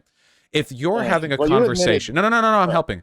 If Don't you're wanna having bring a up the ADD conversation, comment. if you're having if you're having a conversation with somebody, okay, and you're having a conversation about a specific topic, stick to that topic, and if they ask you a question, don't answer it by bringing up another topic. I'm deprogramming Dude, you're you. the guy who admitted that you used to have ADD or you still have ADD. Why are you telling me that First of I am all, I jumping said, in? wait, first of all, I said ADHD. Second of all, I still have it.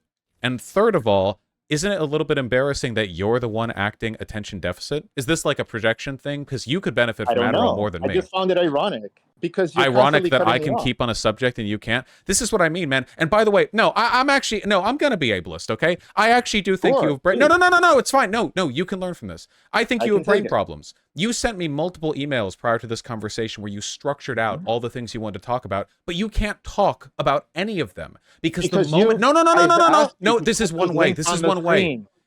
You can't talk about any of them because the nanosecond you get asked a question you don't have an answer for, which is most, you pivot to another topic. You haven't thought about these positions besides your I have contrarian thought tendencies. about them, No, and you my haven't. No, answers no, are no. You haven't directly thought. No, answering no, your no. You question. haven't. Because thinking about a position means thinking Take about the last challenges to question. it. You don't think about challenges to your Boss, position. You think about you thinking about your positions. You think about Boss, how I smart you are. understand you love to say about how smart you are and how you're You always right. don't Boss, think. You you boss, you you you literally listen to assume. your last question to me. It's like Is Elon it Musk okay behavior, which to is why put your you like question? AI. Let's This go is all the this way is what back. No, no, no. no, I'm no, we dragging it. didn't go all the way back. We're Stay we're, on the we're question. flashing back. Okay, we're You asked, flashing no, all no, the no, way we're not back. I flashing want to back. know. I want Wait, to know right now. go ahead. What? How would You see, you're AI doing this. You're teach always doing it. children? AI was like an hour How ago. would I'll get to AI AI. teach children?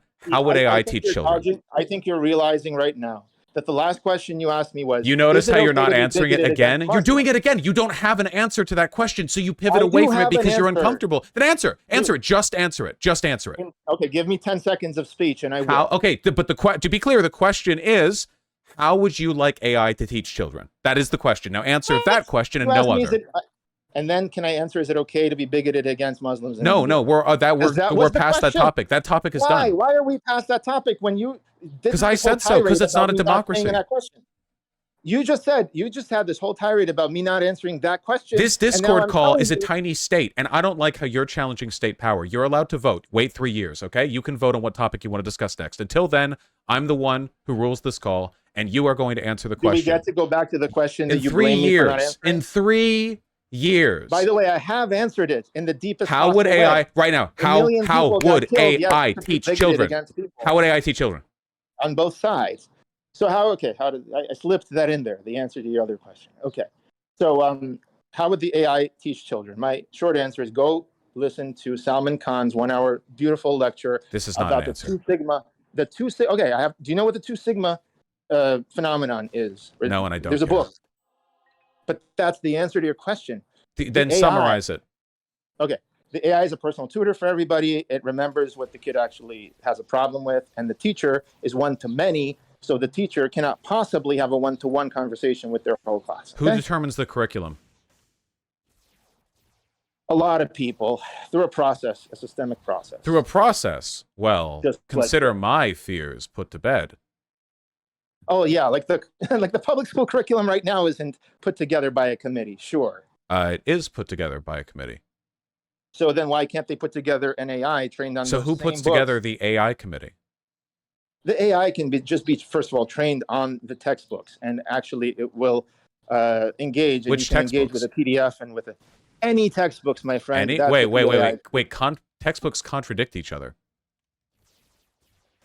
The same textbooks that the teacher currently teaches from, the AI can be trained on. Which edition? Which model? Which district? Depends on the city, the district, and depends on the local. So you want the AI to be policy. taught differently based on the pedagogy of the I'm area it saying was the already current in? system selects current textbook materials now.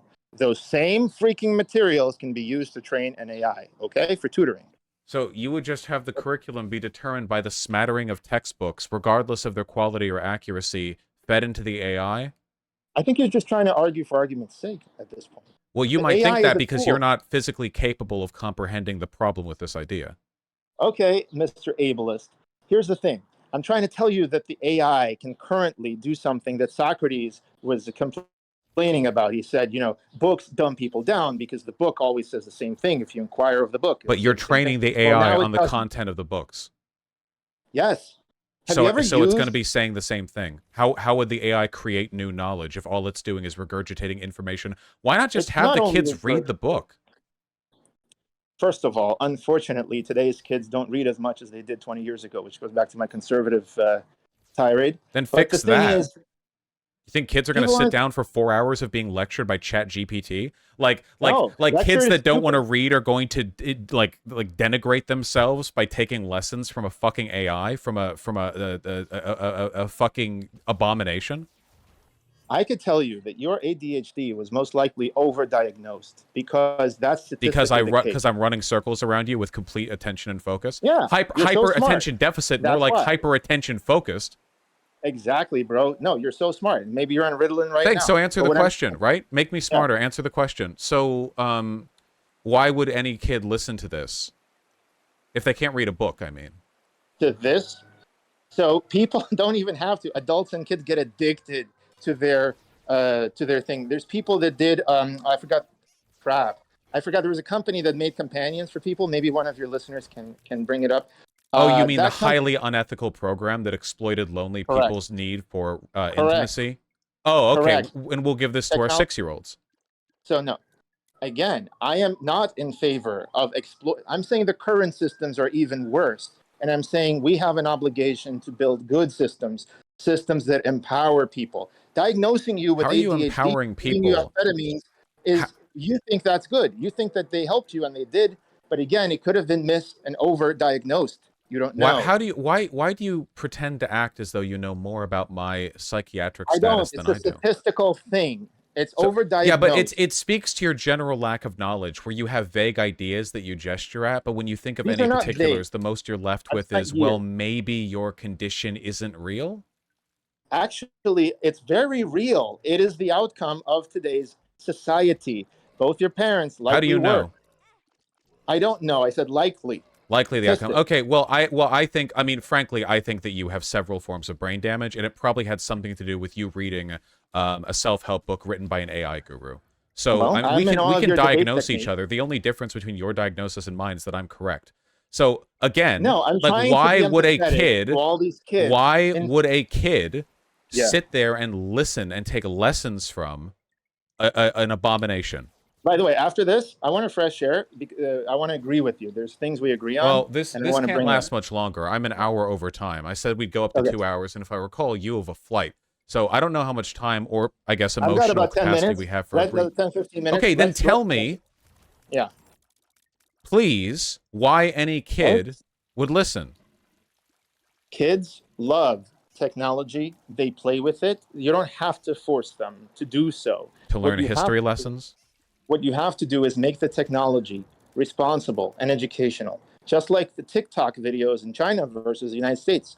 You can give children candy and make them obese with diabetes, which happens in this country. And the government Stop getting distracted. You're doing it again. I genuinely think you have worse ADHD than I do, and that's not a I'm joke or trying a to make dig. points to your listeners that are systemic and important. And you're just interested in winning. You're being dragged by 16 dogs you have on leashes that have been bolted to your If wrist. you You have give no control children over which candy- topics you talk about. If you give children candy, try to follow this. They get diabetes early. Why are we diabetes talking about this? Answer the Because fucking Try to question. use metaphors. It's a metaphor. Answer for the question or I education, end the bro. call. I'm trying to be nice. Answer the question or I end the call. I am answering the question. All right. Why would kids listen?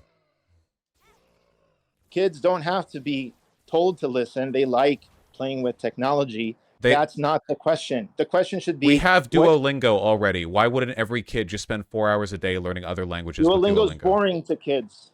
It's not the right. So and your AI will magically not be boring. It's not my AI. It's happening. You can't stop. No, kids are not spending 4 hours looking up history lessons on ChatGPT right now. you know They what? could do that right How now about if they this? wanted. You win. I'm an idiot on this topic. Can I bring up something that we agree on? So No, we I can like actually the part talk? where you admit you're wrong. Continue with that. Okay. Self-immolation. You, sir, are a genius, and I happen to have brain damage, which prevents You me can fix from this. understanding. Don't pity Please, party me. educate me. Don't no, How don't can I- no. I please, don't feel bad for tell you. me. Okay, these ideas feel are bad. bad. You Tell can me how fix I'm them. supposed to You can think. fix them. You can Tell have. me how I'm supposed to think, sir. Listen. You're the genius. I need to get some genius points. Please tell me what I'm supposed to say. What am I supposed to say? Okay.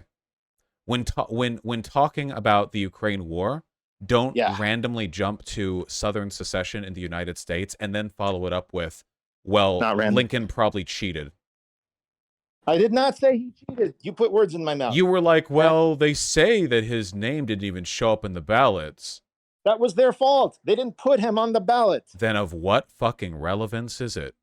He still won, though. Yeah, so what relevance is that at all to claims of illegitimate governance? That's exactly what happened in Ukraine 2004. You don't care. I sent you the links. I sent you the articles. You'll never put it in front of your listeners. You have the links right there. You could put it up on your screen. No, I don't. In front of me is riveting Binding of Isaac gameplay. I'm sorry. Maybe I'm mistaken. I've repeatedly asked you by email. Here are the links. Can you please, during our discussion? Yeah, I didn't say I would. You just asked all that because you have ADHD that's undiagnosed. You sent me like 7 emails with different links. I I tell wouldn't your agree to listeners those one terms link? if you were the fucking Pope. But you Can I? sent them all to me, and I respect the passion, by the way. I think that's genuinely Thank you. enviable. But I do want to help people. you're the Honestly, dogs, the we the chained. Get people are the Adderall. most. Wait, what country are you in? I'm in LA right now. You're in LA. Oh, Yeah. okay. Well, American psychiatric access isn't great, but it's not the worst in the world. Seriously, you should try Adderall, okay? There's Adderall, there's Vyvanse, there's Ritalin. Those are the main ones. They're You're part of the problem, no, man. no, no, no, no, It's no, no, no, saying no, no, that. no. This is part of the solution. Do you understand that in Finland there is very low prevalence of ADHD because kids actually get to climb trees and have like 4 hour school days instead of 8 hour When was school the days? last time you climbed a tree? That's what I Actually, it thought. was Maybe a month ago. maybe it's time to get on Adderall then. No, I'm still young at heart. Dude, I want to talk to you about something else which will trigger you also, and then we can end on that. Is that okay? Yeah. Or before Sure. that? Okay, sorry, I don't want to shock you. I'll just say this. One link. I'll reveal my last name. I'll dox myself. Why not? Well, I wouldn't reveal your name. Okay, well then, no.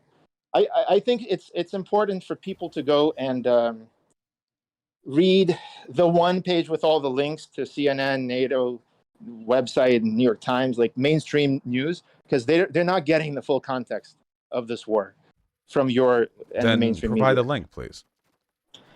Should I? I don't know how bad how badly am I going to get attacked? Well, wait. just I'm trying not. to- If it has your name on it, I'm not going to show it on screen. Because Well, I've emailed you the link. The link has all those other links. Only mainstream, New York Times, Wall Street Journal, The Guardian. Like, I've given you all the links. If you ever Okay, want to show your I'm audience. searching for emails from you, though you must understand that this does not narrow it down very much. Oh, Okay, please, sorry. interviewing two economists, well-known, no, not that one. Transparency in government, this is what I built. No, interviewing economists. I think that's the one. That's the one? It's Okay, going all to of these say are there's- chains of multiple emails. Hold on. Mhm. Is this, wait, Vimeo? Is it a video link? It's not a Vimeo link. That's me Okay, then it's interviewing not that David one. Harvey. Right. Here's an 11 and a 22 thread. Okay, hold on. Follow-up discussion. Men pay thousands to flee. CNN reports now Human Rights Watch has published another scathing report. More cluster munitions to Ukraine. Based, by the way. Perpetuate the Yemen civil war. Why people in countries outside the NATO bubble have different perspectives on the war. Yes. Is that the one? Is there a link that's to my blog? You'll see it. It's yeah, Okay. probably. Does the name of your blog begin with an M? Yes. Okay, gotcha. Okay, yeah, all right. Missing context for the war in Ukraine. This is what I wish our discussion was about. This list of links. If you just read that or put it up on the screen, but then you'll reveal my blog, I guess. I can go over all of them, but like if you want, I can give my thoughts on them, unless it's something Yes, that... please. That's what the call was supposed to be about. Okay, yes. there's just a... Sorry. Okay, fine, all right, fine, I will. Okay, but like you're gonna think like I'm defending American Empire for a lot of these. Okay. No, it's fine. That's fine. All Go right. ahead, please. Yeah, just click on each link and maybe put those links on the screen. That's all I asked. Put those links on the screen. Shit, you know what? Yeah, we can do that. Hold on 1 second, okay? Hold on one Thank you. second. Chat, everyone get ready, okay? It's fucking lightning round. Okay. Thank you. This is exciting. All right. I'm excited. Hold on. I just have to open up every link. Yep, in a tab. Thank you. Right. I didn't realize I should be more explicit. That's my fault. Oh, that's Literally. just fine. Okay, hold on. Okay, I have to run through these quick though because I've already like clicked 40 tabs or so, and a lot of them are Wikipedia articles, which means I'm not going to be able to really go through it because that's a lot. But we're gonna do as much as we can. Okay, all right, there we go. 50 billion links opened. Our brains moist. Let's begin. Okay. I'm listening. All right. Hold on. This was over here as well. And then, okay. 1994, USA convinces Ukraine to give up 176 intercontinental missiles and 1,240 Russian-operated nuclear warheads, quote, all aimed at the U.S. in exchange for a memorandum signed by U.S., U.K., and Russia. That was when Russia promised to respect the national and border sovereignty of Ukraine. 2004, Yanukovych is elected, but the Orange Revolution erupts as people in western Ukraine contest the election.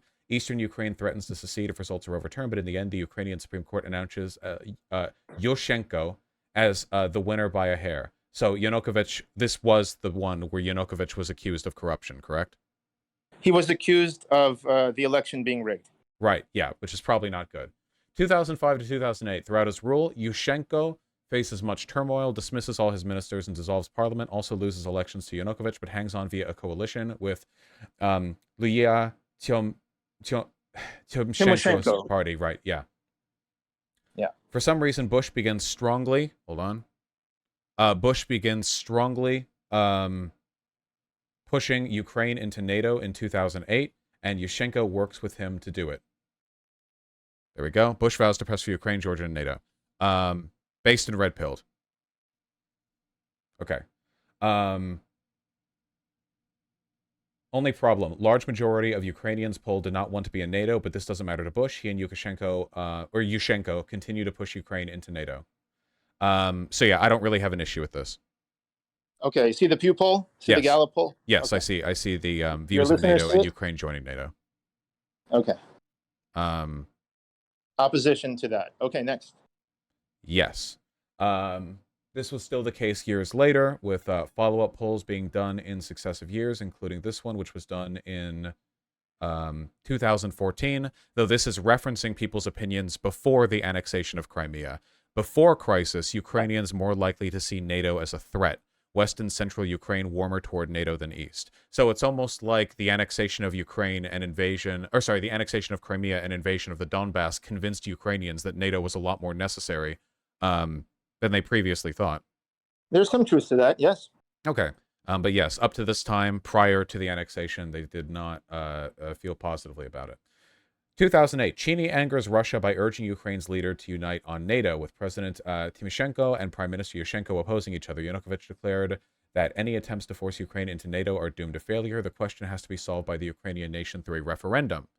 It is worth noting that at no point was Ukraine pushed into NATO. Talks for their integration took place, and there was discussion of it, but it's not as though you can be forced into NATO. You have to voluntarily sign in. Right. But the person on the ground doesn't really have a say in this. Well, that's the case with any representative democracy, right? No one person gets to decide. I'm against that, of course, as a libertarian. Okay, but that is all governments. You elect a leader, and the leader makes decisions. I'm against that, but you are for that. You say we need to. No. You can't select it. No. So this is the case for every Ukrainian law that has ever happened. Then, so your argument then is that them joining NATO would be as bad as every law they've ever done. No, I'm asking about your position. Just as for 1 second, is your position if you exist in a representative, we need the government. We need the state government. However, we need the people to prevent it from being an autocratic. Even in a socialist government, you could not have everything done by referendum. That would be insane. There are millions of decisions. The Soviets were at the time in the beginning. They were Soviets, and you know what it means? It means councils. Right? The Soviets disbanded the worker councils the nanosecond the Bolsheviks won. So that's bad. The Bolsheviks are evil. No. The worker councils were also representative. Not every worker was at a worker council, you know. There were representative workers who would decide. Anyway, they were like continue. unions. I'm sorry. I don't want to derail you. Continue, please. This even like an anarchist society would have representatives. There's no way around that. Kropotkin, Bakunin, those are the kinds of guys who would argue against this kind of stuff. Leo Tolstoy. But no. There is, to my knowledge, there is nobody outside the most radical anarchist thinkers who would argue that you can have every decision in a society made with no representative engagement whatsoever. Go listen to Russell Brand. I don't know. Go on, please. Russell Brand's a fascist. Why would I listen to him? You're so funny. Go on, please. This is just another testament to chat. If ever you see me contrasted against those who disagree, know that this is what I'm dealing with. Yeah, okay. So Russell Brand is I want to put that. Yeah, he literally 2 days ago he was promoting Ron DeSantis and his presidency. He's a fascist because he promotes Ron DeSantis? Well, actually, yes, I do actually think. You think he's a fascist because he promotes fascist president? Yes, actually, I think that's. You've never promoted anyone like Hillary or someone who may be a warmonger? What? What are you? No, stop! You did it again. No. Nice try. You're not distracting me again. Okay, moving on. Move on, please. All right. 2011, NATO leads Ukraine in the, quote, world's largest demilitarization project to destroy its own defensive stocks and capabilities. This is a big NATO L. Well, the stuff they were destroying was like old Soviet shit. But like, nice. Yeah, we should have given Ukraine more nukes. All right. 2012. Yanukovych, who Wait, just pause for a second. NATO disarming Ukraine and ridding it of its defensive weapons as Yanukovych is trying to end the association with NATO. You don't see anything suspicious about that, and then presenting themselves as the protector. Nothing suspicious at all. This is just normal, right? What do you How wait? did you put it? A peaceful alliance. Wait? What do you Defensive wait? alliance. Shh. What are you Yeah. talking about? Remove the country's own defensive weapons and nukes, and then present yourself as the protector of that country. Ukraine was looking to get rid of these stocks, and NATO offered to help because NATO has specialists. The difference is you think Yushchenko is Ukraine. I am the What state. are you talking about? Do you have I polling care data? about the people of Wait, do you have Ukraine. polling data on the people in Ukraine's opinions on the disarmament of old weapon stocks that were Do you believe dangerous? in direct democracy? So stop. No, Yeah. you're doing it again. This is what I mean. Yeah. This is what I mean. Your brain is mush. These were dangerous old munitions that weren't fit for use in combat. They were being destroyed because they were dangerous. You couldn't load these into a gun and just use them. They're rusted. They're unreliable. They asked for help. No, stop. They asked for help in order to destroy them because you can't just like throw them in the trash. One question. Who is they? Who specifically asked for help? The leader of Ukraine. That's the problem. So stop. So again, no, stop.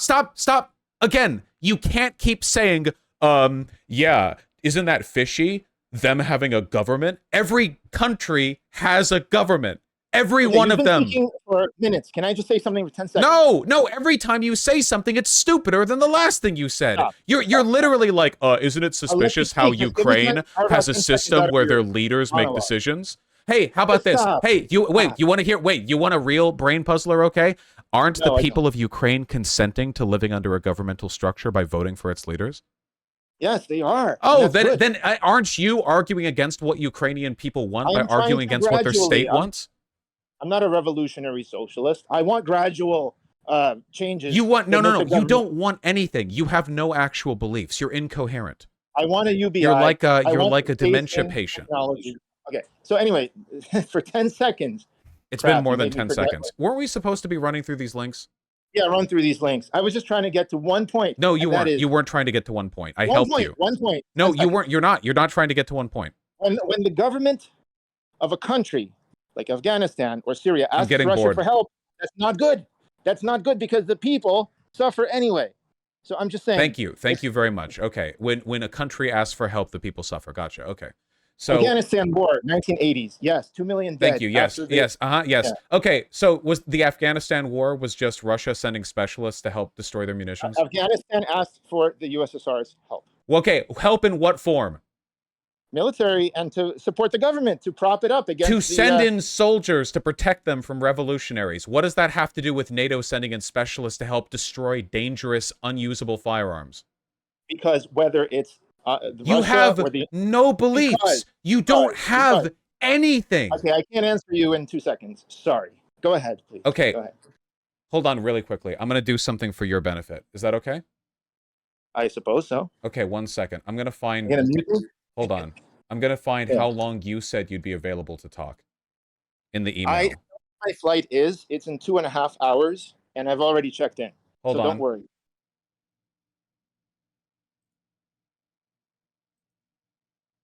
Just run through these links, and then we're done. No. Hold on. Okay, while you're doing that hold on thing, I was just going to say, when a government asks others for help... You said right here in an email from 3 days ago, you can do any time until 4 p.m. PT because you're to board a flight at 6:30 p.m.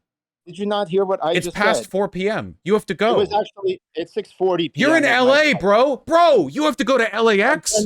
Dude, you can't leave an hour before the flight. You have to go through LAX. I'm going to Burbank Airport. It's a small airport. Don't worry about it. How far of a distance is that? In Burbank? Burbank.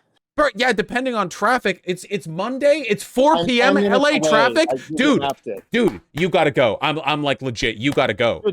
Do me a favor. This whole entire conversation, all I wanted was for you to go through those links. Can we you finish that? were sure.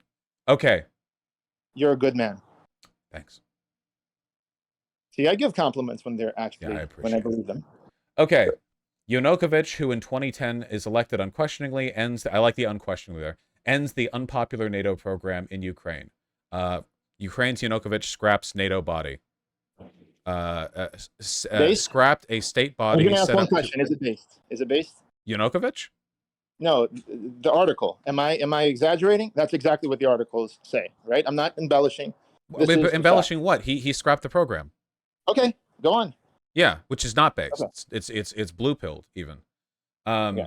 2013, USA sends its top people, John McCain, who was a prisoner of war in USSR, to topple Yanukovych and agitate. To topple Yanukovych?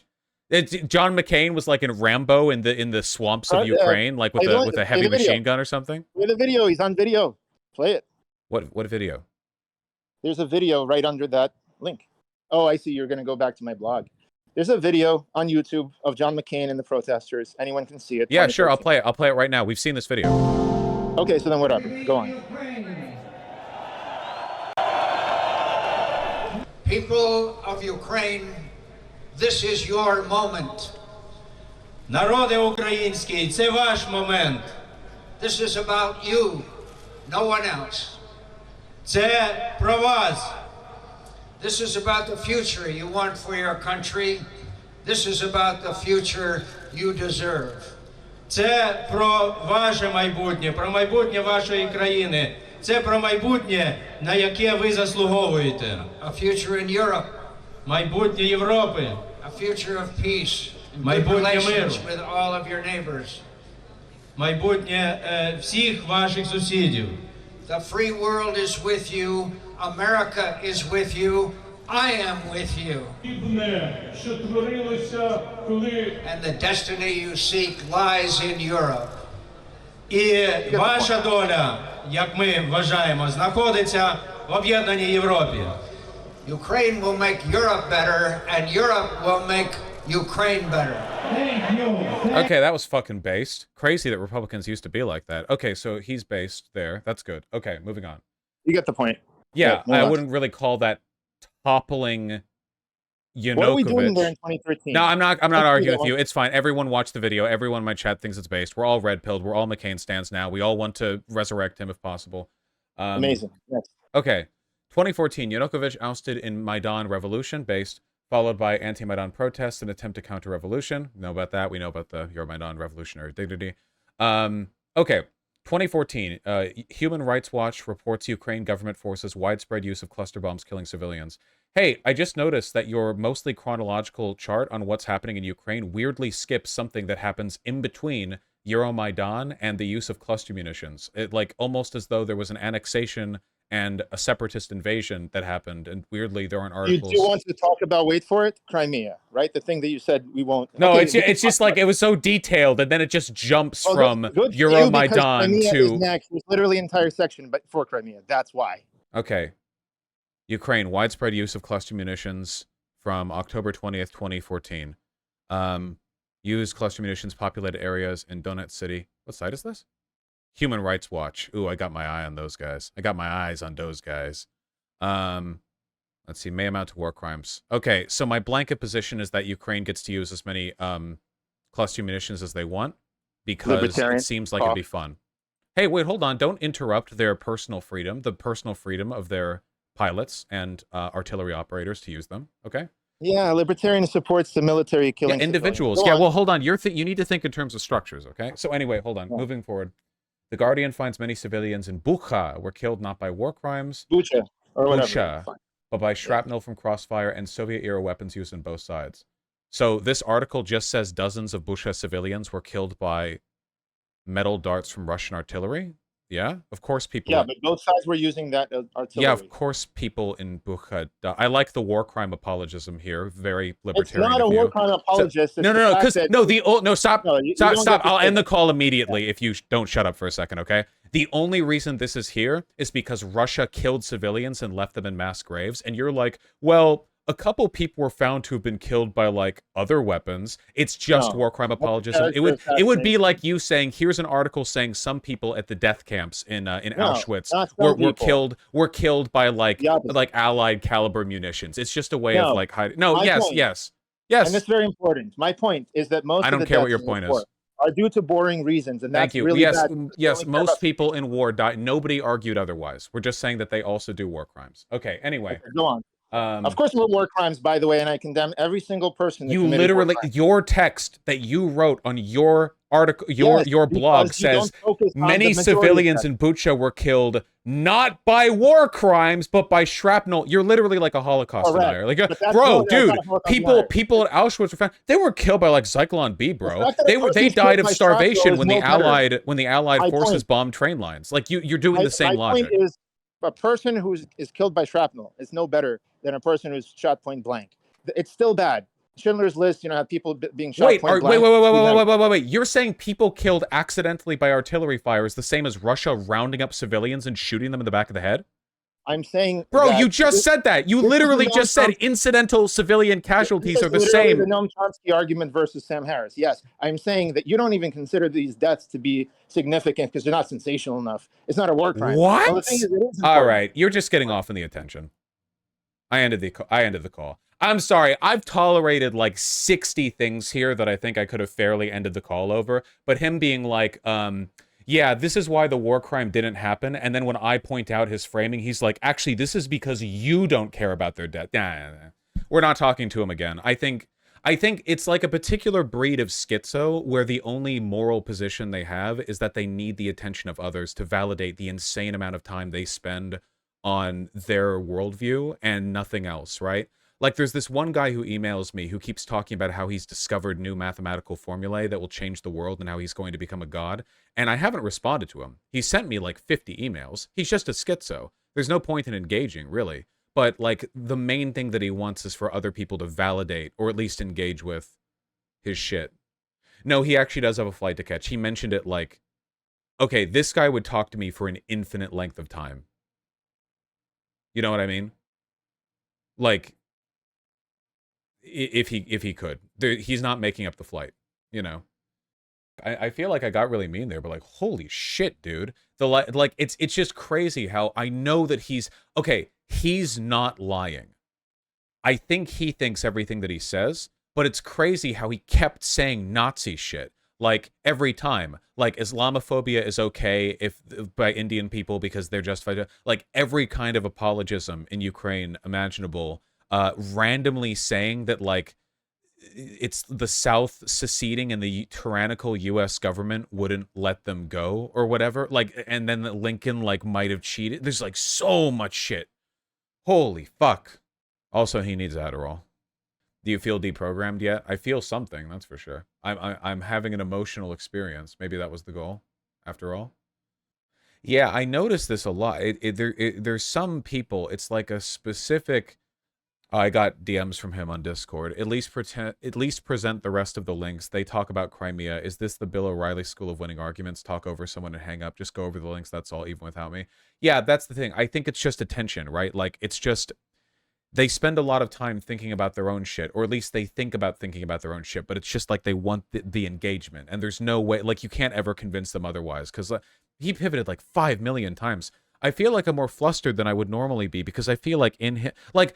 Okay, remember when I said the Vanguard guys aren't that bad because they're people? Like, this is what I mean, man. A lot of the conversations I have, I feel like I don't even feel like I don't even know what's happening. Like, I'm not having a conversation. I'm having like an experience, and they're always bad.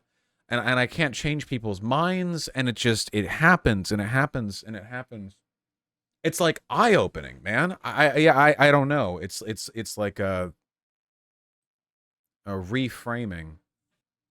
You can't change crazy? Yeah, but you have to hope that you can, right? It's weird because it does not seem like he reacts to conflicting information. No, that's the thing. It's like it's like the math guy, the guy who emails me a lot. Have you ever met somebody like that? Somebody who clearly wasn't really well, and they had very grandiose ideas about how they had discovered something, or they had some innovation that would change everything, and they talked about it and thought about it clearly with the mind of kind of a psycho, right? Like they were committed to it to an unimaginable degree, but also their ideas were so bad, like right off the bat, you know, like evidently bad, that you feel they should. And it's always kind of a little bit like sad, right? It always evokes in me an empathy, because I wish I could just like put my hands on their shoulders and go like, man, I'm not saying you're dumb. because you're not dumb. Like, dumb's not the issue here. But you need to wake up. But it doesn't work that way. It doesn't work that way. Yeah, they just kind of get pulled into their own reality, I guess. I think that Elon Musk to an extent is kind of like this. But yeah, I shouldn't like reward the engagement. I feel like I do struggle with that. What's a good way to be able to focus on that stuff? Dude, I'm sorry, I don't know. I have no idea. Like, I can be manic at times, and I have obviously a pretty high estimation of my intelligence. Like, I'm clearly an arrogant person. It's part of what makes me entertaining and infuriating to watch. I understand that. But it's who I am, and, you know, you live with it, and you try to deal with it. But I don't think that I've ever been manic in that way. I don't think that I've ever, because it's not just being wrong. It's like this very persistent manic kind of wrongness that exists outside of factual reality. I don't know. That's like a different thing. Like, other people I've seen other people do that. In my experience, the only way to get to help them is to guilt trip them to get help. I mean, I can't do anything with this guy in particular. It's just, how do you even convince people like the dude you debated, Vaush? He seems a bit lost. Again, to be clear, the issue isn't that he's dumb. I don't think that it's like a processing problem.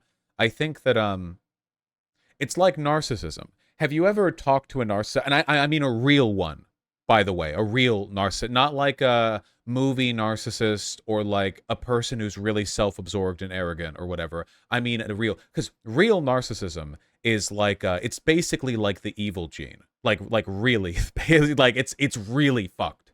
And narcissistic people are, they tend to have really low self-esteem, and they have narratives they construct in their head to try to validate their self-worth. And the narratives are always, well, not always, I guess, but usually centered around the perceptions others have of them. And when they get caught up in these perceptions, you cannot tell them that they're wrong. If they're trying to present as somebody lofty and they do something that hurts you, sometimes even physically hurts you, like they bump into you or step on your foot or they drop something on you, even if it's totally an accident, and you say like, ow, fuck, like, can you apologize? They can't apologize. Not like they won't, but they can't. There's like an entire psychological superstructure under their mind. Like, you think it's like, oh, it's so simple, like they'd apologize. It's insane. There's so much beyond it would be like seeing like it would be like seeing like a little tuft of grass on the sidewalk, and you think you could reach down and pluck it, but it's not grass. It's like steel wire that's been painted green. It's connected to like a torsion system that runs into a factory underground that replicates fucking nanobots that repair it if there's any tensile loss in the strength. It's like it looks like it should be easy, and it's not. And they can't say I'm sorry. They cannot do it. They're not capable of it without some kind of help. But narcissists tend not to get help because blah blah. That's the kind of thing I feel like I'm dealing with. Thankfully, I don't know anyone who's like that. I mean, I've dealt with people, but I don't deal with people like family members or whatever who are like that. But like, holy shit, man. Yeah, I don't know. Yeah, it's like not being able to take responsibility. But that guy wasn't a narcissist, right? That was a different thing. That was a different thing. I don't know. I'm doing like armchair psychology. I don't know anything. I'm not an expert on this, but it bothers me. Don't narcissists tend to be really depressed and lonely? I think so. Yeah, often. It's not good for them either. No, it doesn't literally mean evil gene. I'm being facetious there, but yeah. Literally Walter White. No, Walter White wasn't a narcissist. He was written as a megalomaniac. His insane psycho like moments weren't an inability to find self-fault or a need to bait the attention and approval of others, because he didn't do it that much. He didn't try to bait the approval of others that much. He was mostly self-sufficient in that regard. Not entirely, but mostly. He was an egotist, but his megalomaniacal tendencies had more about these bursts he would have where he would like like God complex shit, basically, right? I mean, he's a character, not a real person, so what if you just think you're objectively right? Well, I mean, I'm a moral anti-realist, okay? That's a complicated question. If you think you're right on something, there's nothing wrong with being confident about that. That's fine, you can be. As long as you're right, right?